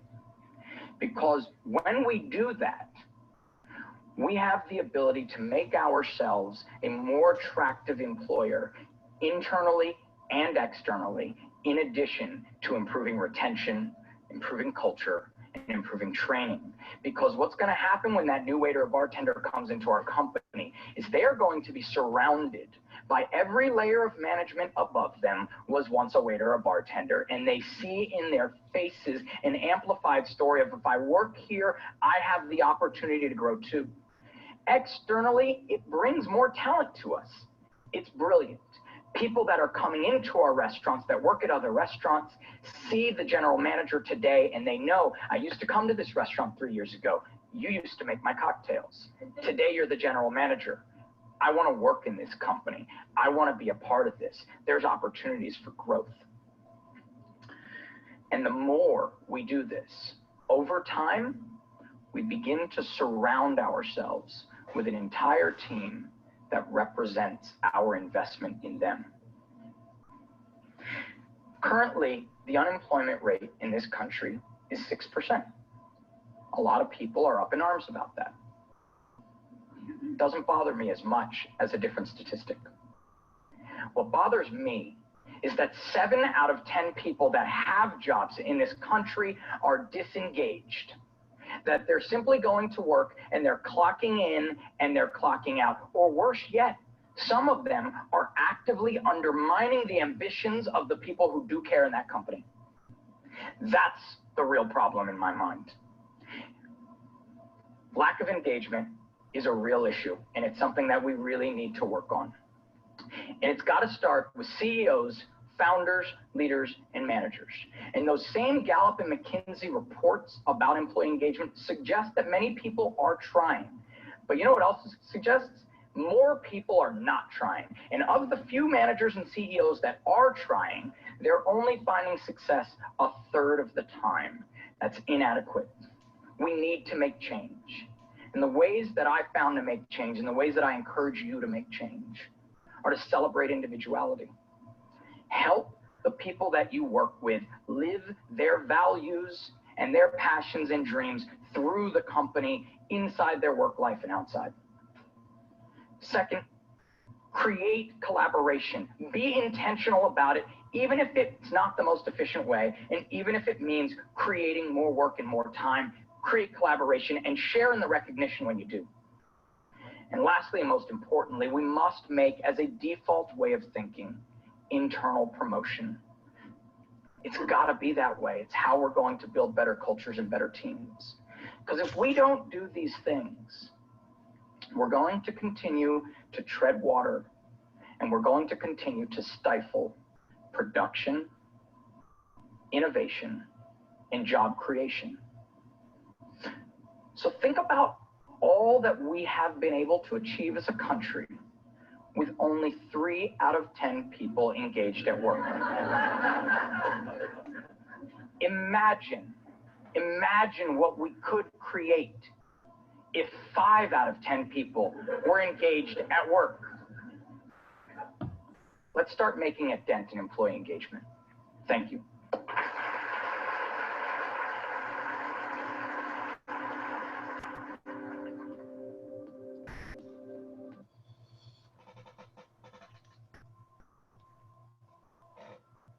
Wow, there was a lot of information in there. That was brilliant, isn't it? Yes. You know, one thing that stood out to me is that employee engagement. You know, make your employees feel a part of the team, right? And you know, the one they were talking about cocktails and all of that, but like in the back of the house in the kitchen, we've got specials. You know, and I would get my employees to come up with a special, and you know, we would make it kind of a contest. You know, let's see who can make the best special, and then we vote on it, and then they get their special put out. You know, their special dish is going to be put out and spotlighted, and if it goes really well, then it's going to be put on the menu. So they feel like they've got a skin in the game. They got part of it. They're part of this restaurant. They're part of this family. So I think engaging employees and making sure you as the executive chef or you as the manager, because that's what we want you to be as executive chefs and managers and all of that sort of stuff, with you not taking the credit. You shouldn't take the credit. It should say, yeah, look at what my team did. Look at what this team did. Look at this person. Spotlight them, because you've already gotten the glory. You don't need the glory anymore. You're the manager, you're the boss. Let your employees get that glory and that fame. That's what makes a good employee happy and want to be engaged. And they're not going to be the 3 out of the 10 people, you know. Yeah, Jeff, retention is something that is so important in a restaurant, and this is one of the big challenges in this industry, guys. That you want to keep consistency, you want to have retention. It's hard to change the teams every time, and keep consistency in the restaurant. So hiring the best persons, that's the big deal, and how to, one thing. And second, how to keep it engaged is the second thing, isn't it, Chef? Yes, for sure. So guys, before we talk about the brigades of cuisine, because maybe you are hearing this, you know, the system of brigades and things like that, I want to show you what it's all about. So the name of the school, our school, is given because of this famous chef called Georges Auguste Escoffier. That this guy, of course, was a French guy that was a chef, and he had the opportunity to be part of the World War I, and he was in the battle, and he was thinking, you know, how we can organize the kitchens and all that. And when he get out of that, the kitchens were very messy. They were very chaotic, you know. They are, you know, not recognized. The people who works in the kitchen, nobody cares about that. So he was thinking about it and says, how I will change that? And he decided to change. And so he designed what we call the system of brigades. So he took from the army the same system that the army has, the structure, and put it back into the kitchen. And he says, the same structure that we have in the military, we should have in the kitchen. So we're gonna have, like brigades we have in the military, we're gonna have brigades in the kitchen that is handling what somebody that is a supervisor, you know, like a sergeant, like a lieutenant or something. And then they have the troop that is gonna follow, and every hierarchy is going, and every station is gonna do something specialized in every part of the kitchen. And he divided the labor on the kitchens in many stations on many labors that are close related, isn't it, with the activity that are there. And every part of that kitchen, that brigade, has a head chef, and then you will have the cooks, and then you have the assistants, and then you have the apprentice, and that's how we move into the kitchen. And that's what he did. And the system of brigade is something that we still have today in practice. St. Auguste Escoffier do that. So that's an amazing thing. And that's why he's considered, you know, the father of the modern cuisine, because he do that. Of course, a part of that, he put a whole methodology into the kitchens on how we build the system through a good foundation. And that's what we teach in the school, you know, foundation, the mother sauces, you know, and all the stocks. And then you build from all these basic things, all your education on what it is about cooking. And you add it layer by layer by layer by layer, and that's how you become better and better and better. So yes, so that's how Escoffier do with this position. Another thing that he do, what is amazing, is, you know, put the women inside of the restaurants, because before he was there, the only men used to go to the restaurants. So for first time, what he decided is he wants the ladies to get into the restaurant and show themselves with the best dresses. And he did that. Nobody believes that he would do it. And he do that on the famous Savoy Hotel where they used to be. So that's a great thing about George Auguste Escoffier, isn't it, Chef? Yes, I mean, he helped create what we, this industry is. I mean, he helped create this industry for sure. And he a port, guys, with almost 2,300 new recipes in the world. Imagine that, new recipes. It's like blow mining. The only second chef that can do that since Auguste Escoffier is the owner, the Spanish chef owners of El Bulli, that he put 28,000 new recipes into the world. I'm talking about new recipes, because there's a lot of BS on this. You take a recipe of Auguste Escoffier, you change an ingredient, and you say, "Oh, this is my recipe." No, I'm talking about completely new recipes. So that is our father, and that is our name because of these amazing guys,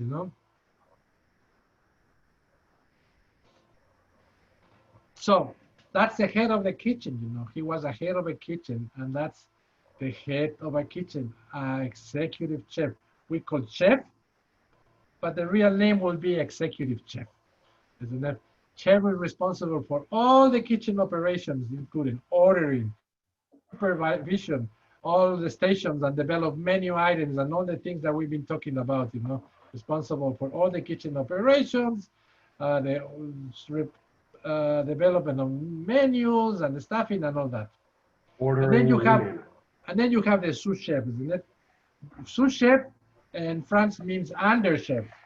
So it's the person who was under the chef. The sous chef is the second in command.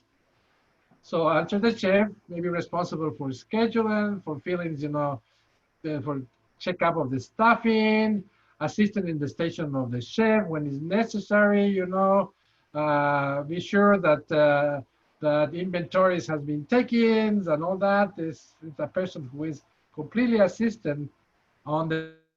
So when you get to get a chef, you work a lot, but you have to work also in PRs and things like that.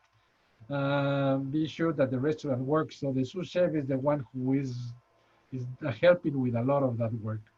It's the second in command. It's answer to the chef, responsible for the always, things that are helping to the chefs. It depends on the organization is how much work it will have, But if it's hotel and big kitchens, the chef is doing a lot of PR, and the sous chef is the one who works lots, isn't it, chef?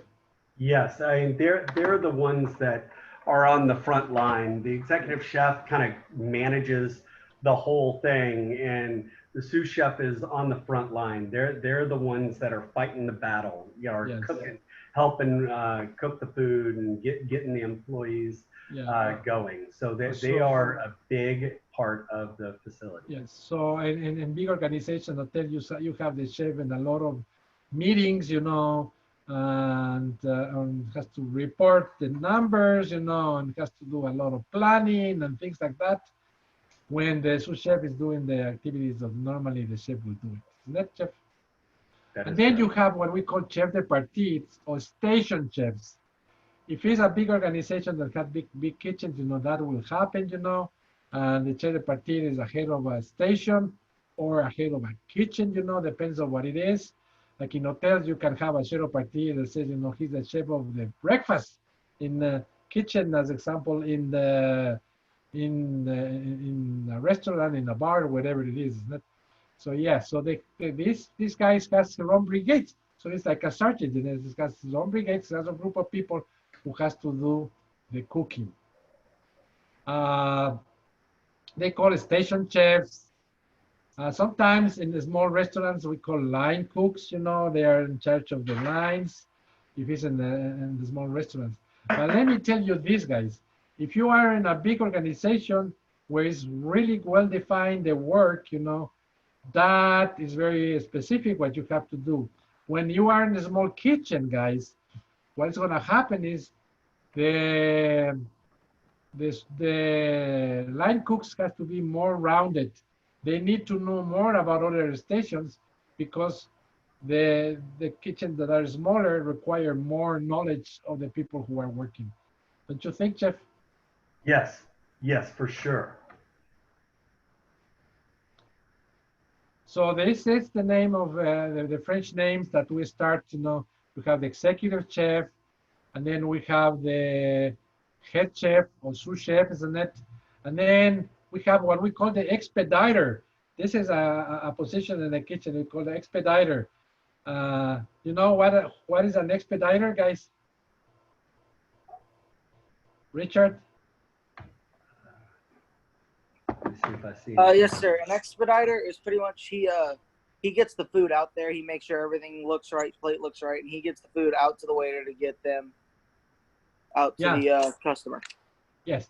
So the expediter is, you know, if they don't have tickets that coming straight to the stations, he will be the person who is checking the kitchens and ordering to the stations what to do. But he is the person who check the quality of the products that are coming out of the kitchen, isn't it?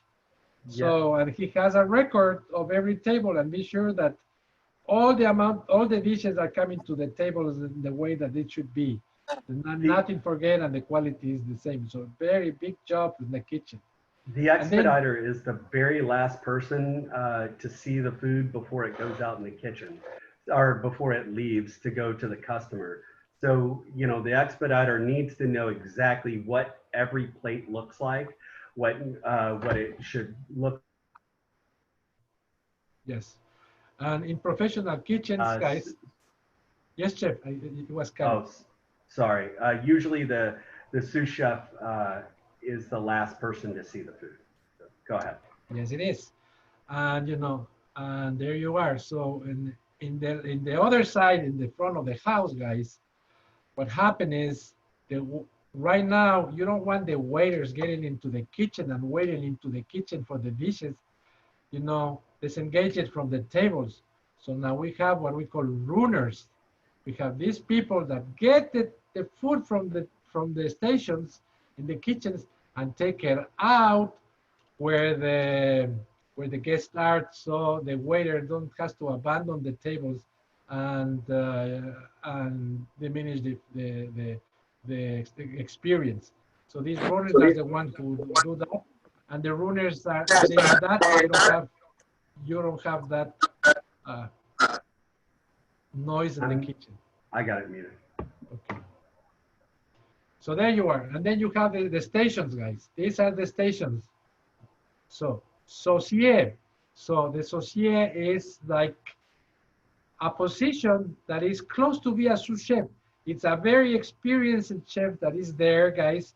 And this guy is in charge to be sure that all the sauces, demi-glasses, and things that they have to be with anticipation has to be done. So it's very demanding job and it's very technical. So you need a very, very experienced. Then you have a poissonnier, which is in charge of the fish. And then you have a rôtissier, which is in charge of the grills. And the rôtissier more is the ovens, the ones that do if you have big pieces that has to be roasted. And then you have the grillardine, all the grills and flat grills and all that. And then you have the friturier, the ones, all the fryers. And then you have the entremetier, which is the one who are in charge of all the cold kitchen. That means, you know, garde-manger, preparation of and cut of all the vegetables and soups, the potager, they make the soups and things like that. Tournant is the person who is like a joker. It has to move from one station to another when somebody it's free.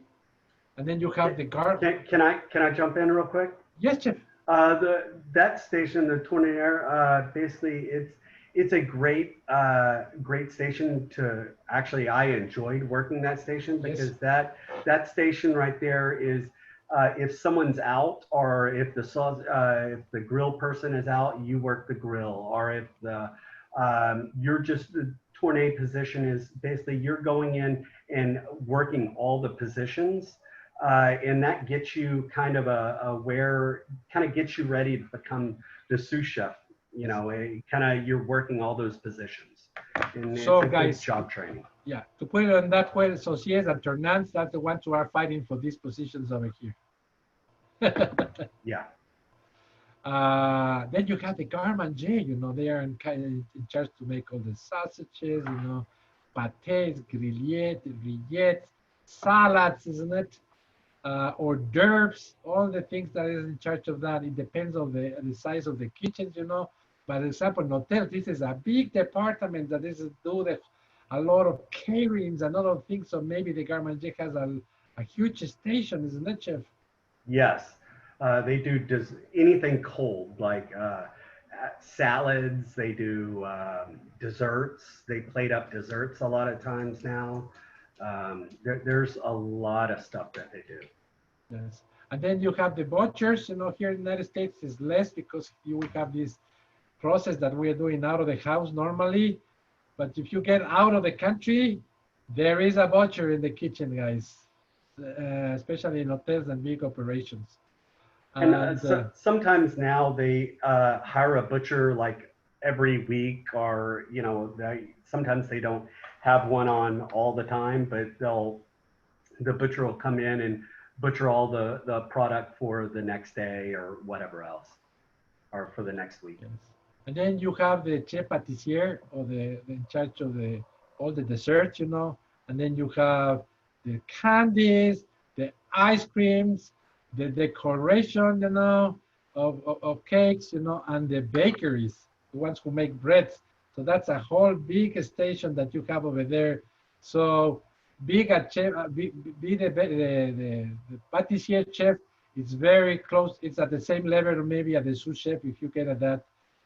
It's very experienced chef, and they get a lot of money over there. So you have then the chef de partie that we're talking there, and we call them chefs, you know, they are getting training, you know.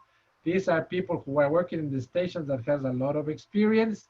And then you have the regular chefs, the regular cooks or commis, they are the cooks. And then you have the apprentice, you know, the ones who are, you know, learning, you know. And then you have the plongeurs and the marmitons. These guys are working, you know, on the cleaning area. That's the one who clean the dishwashers, and the ones who work cleaning pots and pans. So let me tell you, I used to work in the big kitchen in the Meliá Castilla 700 hotel room, and I started working as a marmiton. I started working in this space. I used to have to wash all these big pots and pans that come in by hundreds. It was amazing, that work. It was, you finish completely wet. And it was very nice because in order to have everything nice, you know, they always try to keep us happy. They give us good food. It was just an awesome job. So that is the station. If you get in a big party in the way that the French, you know, Auguste Escoffier was built, you know, that is a big thing. It's not working in every kitchen, you know, but the smaller the kitchen, the more experienced it should be the cooks. That's the real this. So what happened in real life is this is not happening, you know, they go and hire just regular cooks, and then they don't have consistency and good quality in the food, and then the restaurants close, 9 of every 10 restaurants. So that's a problem, isn't it? Yes, it is. There you are. So all this name.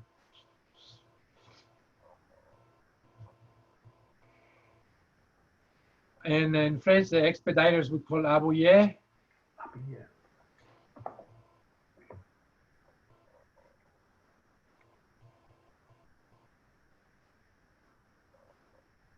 So on the front of the house, guys, it's a little different, isn't it? So on the front of the house, we have the restaurant manager. That will be the same of an executive chef, isn't it?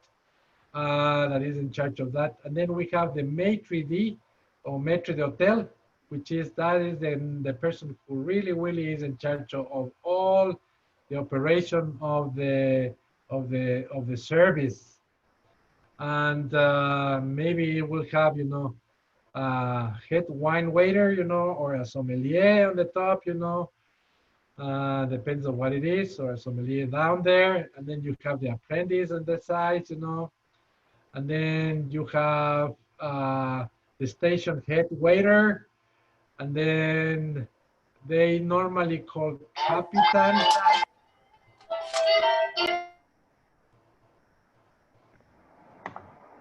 Chef de ranks or station waiters, assistants of chef de ranks, and then you have commis and apprentice.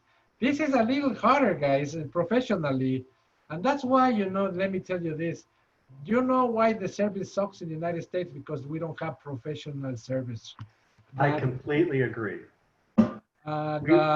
Yes, Chef. We just don't have that in the United States anymore. Maybe Las Vegas, maybe some of the New York, there's a few, but we really don't have professional waiters or waitresses anymore. And why it's happened that, guys? Because here in the United States, we let the customers pay the waiters' salaries. So what is happening here? The restaurant pay maybe $4, $4.50 or something like that an hour to the servers, and the rest has to be paid by the tip. If you are a customer, you have to come and always pay you have to put the tip. If you are a bad tipper, they're looking like bad. So whenever the service is good or bad, you have to tip it because you know that it's their salaries. So which is completely not fair, because the tip should be given only if they give you a good experience, don't you think? Yeah. So that is the philosophy of the ticket, but they move it completely to transform it to the point that the customer has to pay the salary, which is completely wrong. And how much does a waiter make nowadays? It's like $2.50 an hour here. I think $4.20 is the maximum that they get it. Maximum. Okay. Which has no sense. So nowadays some restaurants decided, no, we want to hire professional kitchen servers, so we're gonna pay salaries. So they're gonna start getting that. They pay salaries, and when you pay salaries, they have for one side, the compensation that you can train them and have professional waiters, and instead of just coming and going people. When you pay badly the people, what you're gonna have is you're gonna have a bad retention, and bad retention is a big problem if you want to have consistency on your service. So I want to put that discussion on the table right now, guys. And what do you think about this?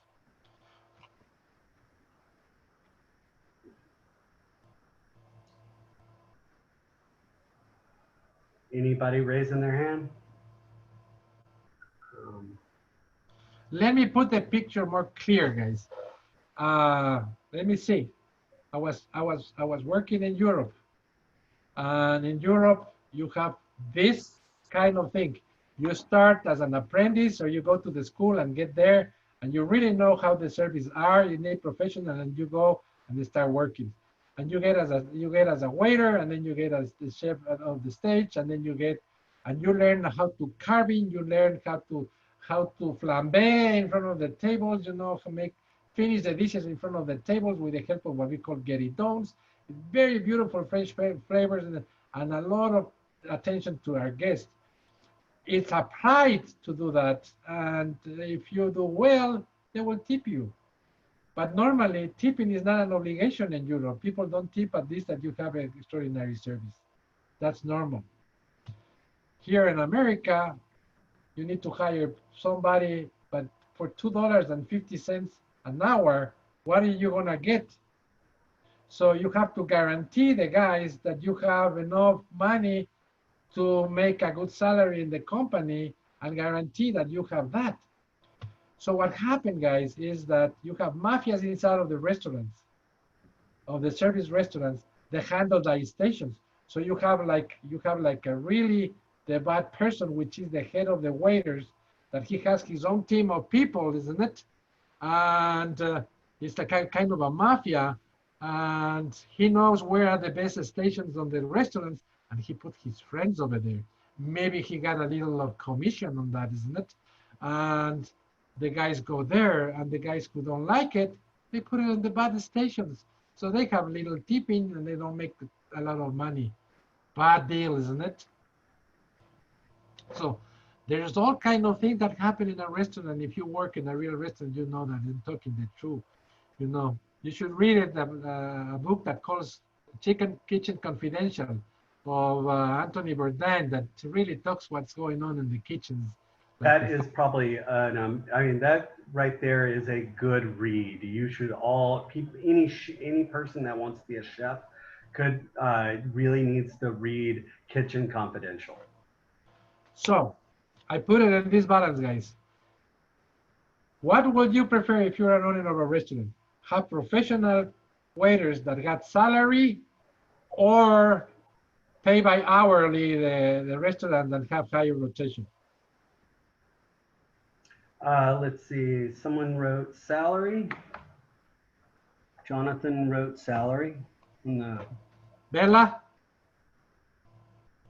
Yeah, I think that no matter what, any person, like in any position of a job, somebody is going to feel more valuable when their employer values them more. So if you're being paid more, or if you have better benefits, then you're probably going to stay at that job and be loyal to that job, rather than if you're being paid like $2 an hour. Yeah. Did you agree? It's Who else wants to get an opinion? All right, so let's see. Cameron. I feel like it really really matters on what you're going for. If you're going for like you want really professional waiters and stuff, then you should give them like a salary. But I know that most small places, they'll pay them like 5 something, and if they don't get any tips that night, they'll match them with like a medium hourly pay of like 7 something if they don't make anything. But let me tell you this: we're gonna get again, Cameron, to one thing, which is customer satisfaction. So one of main things of retaining your customers is giving a good experience on the service, isn't it? So how can you guarantee good service with low salaries?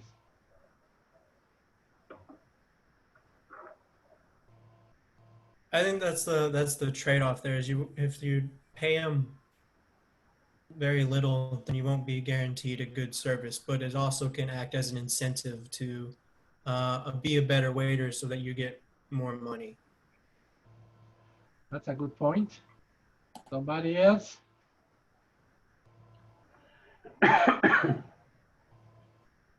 There's a lot of people that say salary on the chat line. Let's see.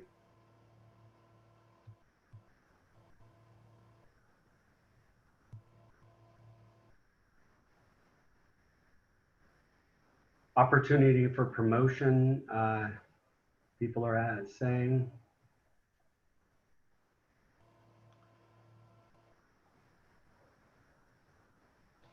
So let's put it this way, guys. You have a food truck, isn't it? And you're the owner, but you cannot do the whole thing by yourself. You need at least 1 or 2 persons to work to help you, especially in the rush hours, isn't it? If you're working, let's say, a food truck at night, close to the bars, when people come out hungry and they want some food, isn't it? You're gonna have lines in front of your truck if you have good food to do that, isn't it? So you need to have helpers. So you need to buy some cooks on the sides, and you have to pay them, you know. How you can guarantee retention on the people that works with you in order to have consistency with your food? The same happened with the service. How that you can do that? That's what I put. I put it right now. This thing that was very, I think, was a great talk show about, you know, there's 7 of every 10 persons in the United States are completely disengaged of their works. How can you work with disengaged people? It's very hard. Maya, what do you think? It's very hard to work with disengaged people because you're feeding, sometimes people feed off the energy of their workers. I mean, their co-workers. And if somebody is disengaged, then it'll make you disengaged and unintrigued. And then everybody starts messing up, and then food ends up getting sent out the wrong way and coming back and all that stuff. But now I put it in the other side. If you are going to be the owner of your own business, how are you going to hire the people? What would you do as an owner? I would look for certain Different. strengths, like test them out, like give them a week of a test and look for the certain strengths that I would need to make my business boom. And then what else? How are you going to pay them? How are you going to be sure that they don't leave you? Because how are you going to guarantee their retention? I haven't thought about that. So yeah, it's a big deal. You see, guys. So if you're an owner, no matter if it's a small business or a big business, because I see a lot of you guys, people want to have your own business, and then you start thinking, you know, what I'm going to do? I need to hire people, and service and production is one of the big things that we do here in this business. And to have consistency and quality, I need professional people. So, two things, guys. One, you need to first guarantee a healthy space, isn't it? So you need to guarantee to the person that works that are going to be well treated, isn't it? That are going to be respected, that you have opportunities in that industry to grow, to learn, isn't it? And all that. And second, you have to be sure that people are happy with the salary and happy with the work that he's doing it. So that's the only way that the people will stay working with you. So put attention to that, guys. James wrote in the chat, competitive wages. Yeah, you need to make sure it's competitive wages. You look and see what other people are doing, and if you want the best, you gotta spend a little bit of money to get the best. Completely agree. Who write that? Well, James wrote competitive wages. That's awesome. Yeah. Completely agree.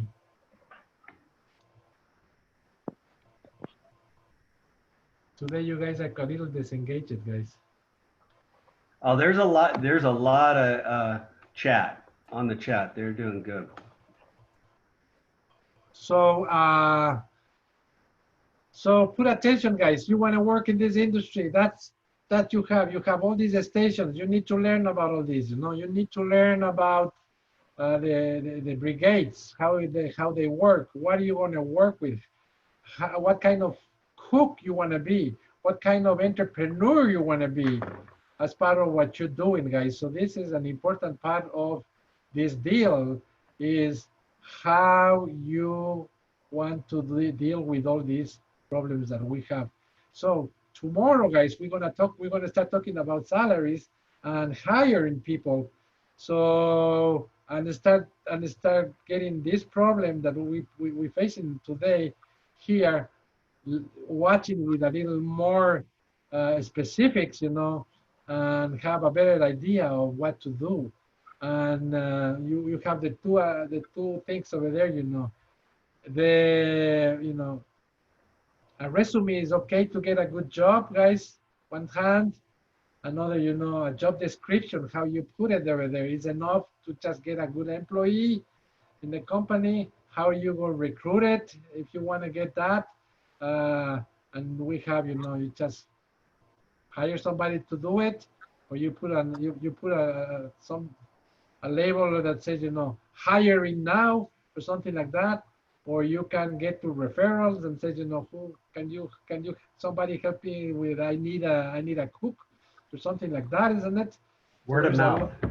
There's a lot of systems to work on that, and we're gonna get an approach of that, guys, and be sure that you understand better how the restaurant works, and you get a better situated on what you need to do to become a better cook, guys. So if you know how to become a better cook, and you start to open your eyes, then you can make you can start thinking what are the next steps that you need to do to become like that, isn't it? So it's that's approach. And remember, for tomorrow we want that. We want this homework that you're gonna tell us how you're gonna see yourself in 5 years, and that has to be wrote it and send that to us. So there you are, guys. You want to be sure that you have to read this, guys. Industry opportunities. You have to read it. You have it out on the portal. Beyond the restaurants, automated system in the culinary industry, that we're going to talk about that. Restaurant organization charts, we're going to discuss that, guys.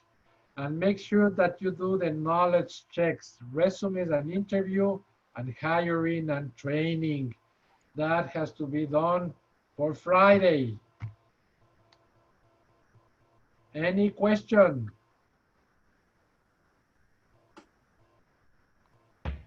I do not see anybody that has any questions. So tomorrow, guys, you have to present us your project or yourself. How do you see yourself in 5 years from now?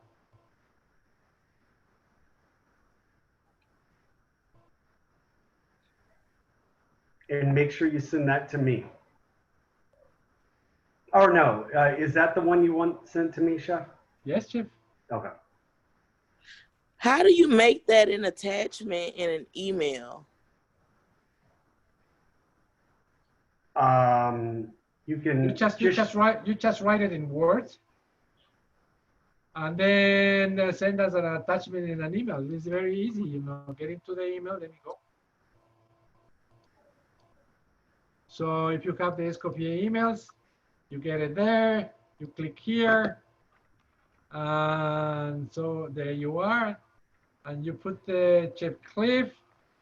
Yeah, I'm going to type my email address one more time. There you are, on here. Chef Clifton, and you have here, you know, the attachment, and you hit attach it, and of course you have to put it what it is, and you choose what you want to attach, and the only thing that you have to do is put it in Word and attach it, that information. And I hope you have Word in your computers, guys. Office.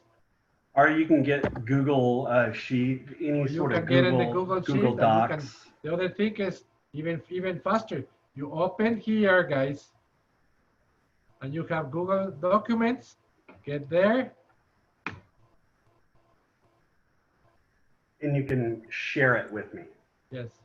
So you open the Google Documents, like you see here, and then Chef, I don't think you're not sharing that screen. No. Okay. No, you're the only. Let me start again. Okay.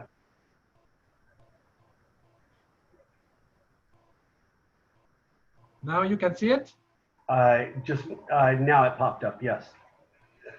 So you get in Google Documents here. You open blank document.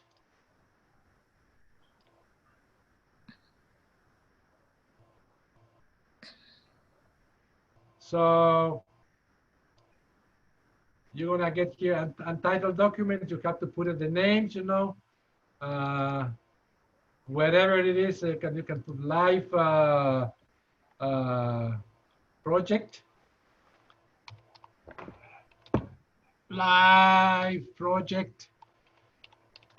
Chef Pablo.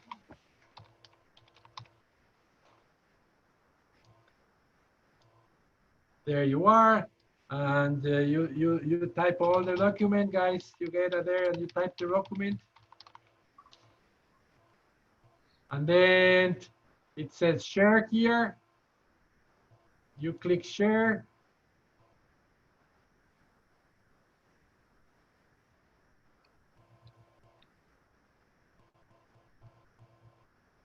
and they will tell you who to share with. And you says, add people that you want to share, and then you says, I want to share with Chef Clips, or you could see Chef Clinton Dickerson. There you are, and I put it there. And when you say editor, you can, if you want them to help you to edit, you know, and put observations, you put the editor, you know, and then you send them. And what is give us is give us the opportunity to put on you know, observations and things to that, and work with your project. What about that? And then you put send, and immediately you will click in the mail. If I do to myself again, as soon as I click send, I will appear on my email and says, hello, I'm here. Any questions, guys, about this? So someone asked, so to clarify, the resume is due on Friday, not on Thursday. That is correct. Resume is due on Friday, but the 5-year plan is due on Thursday. Tomorrow. Or is tomorrow Thursday? It's Thursday. I asked Wednesday. It's tomorrow Wednesday. Oh, Wednesday. I'm sorry. It's due Wednesday. Oh, I thought it was due Thursday. Oh, Thursday. Okay, so let's keep it on Thursday. All right. Yeah, sounds good. Thursday. You gotta keep us straight. For the 5-year plan, is there a certain amount of things we need to list, or no? For the 5-year plan, I would just say just list, you know, what you think you need to tell us to kind of give that 5-year plan. So just tell me what you need to, you know. How you see yourselves. Yeah. What do you think that you were doing 5 years from now in your career? This is a professional thing. You know, don't just talk about yourself. You don't want to be married and have one kid. Yeah. Maybe that's important, but more important to us is to know professionally what you want to be doing.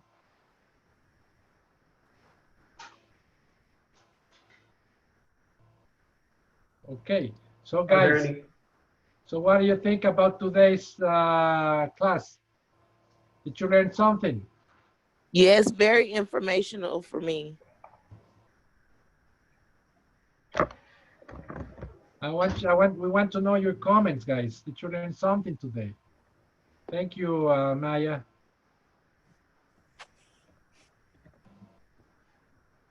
Yeah, it was very informative today. Okay.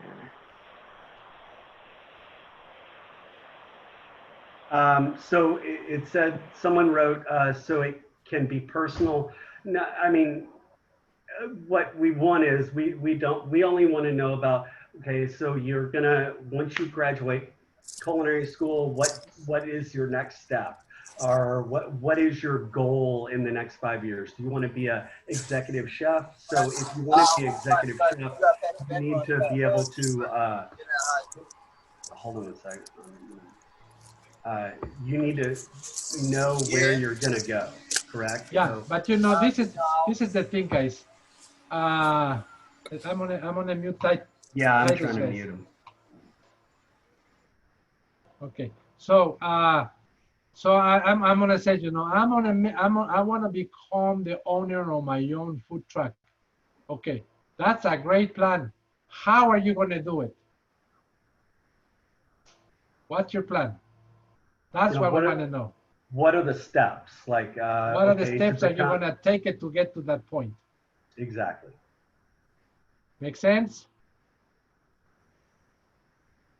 Try to be honest, guys, so we can help you. And if we know what is your path in life, and as a professional, you know, if we can help you, we will be very, very happy to know what are you into, and we can help you. So because we are trying to do that, so we're trying to be, you know, a bridge between you and your professional life.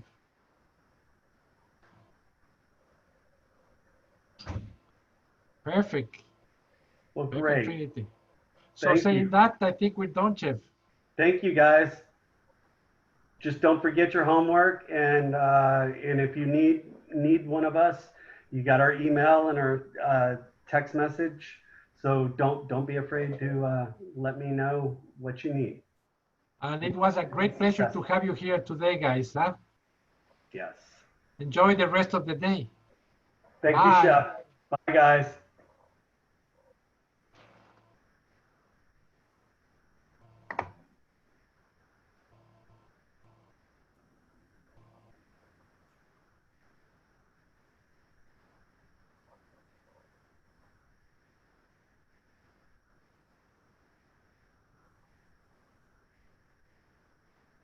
Thank you, Maya.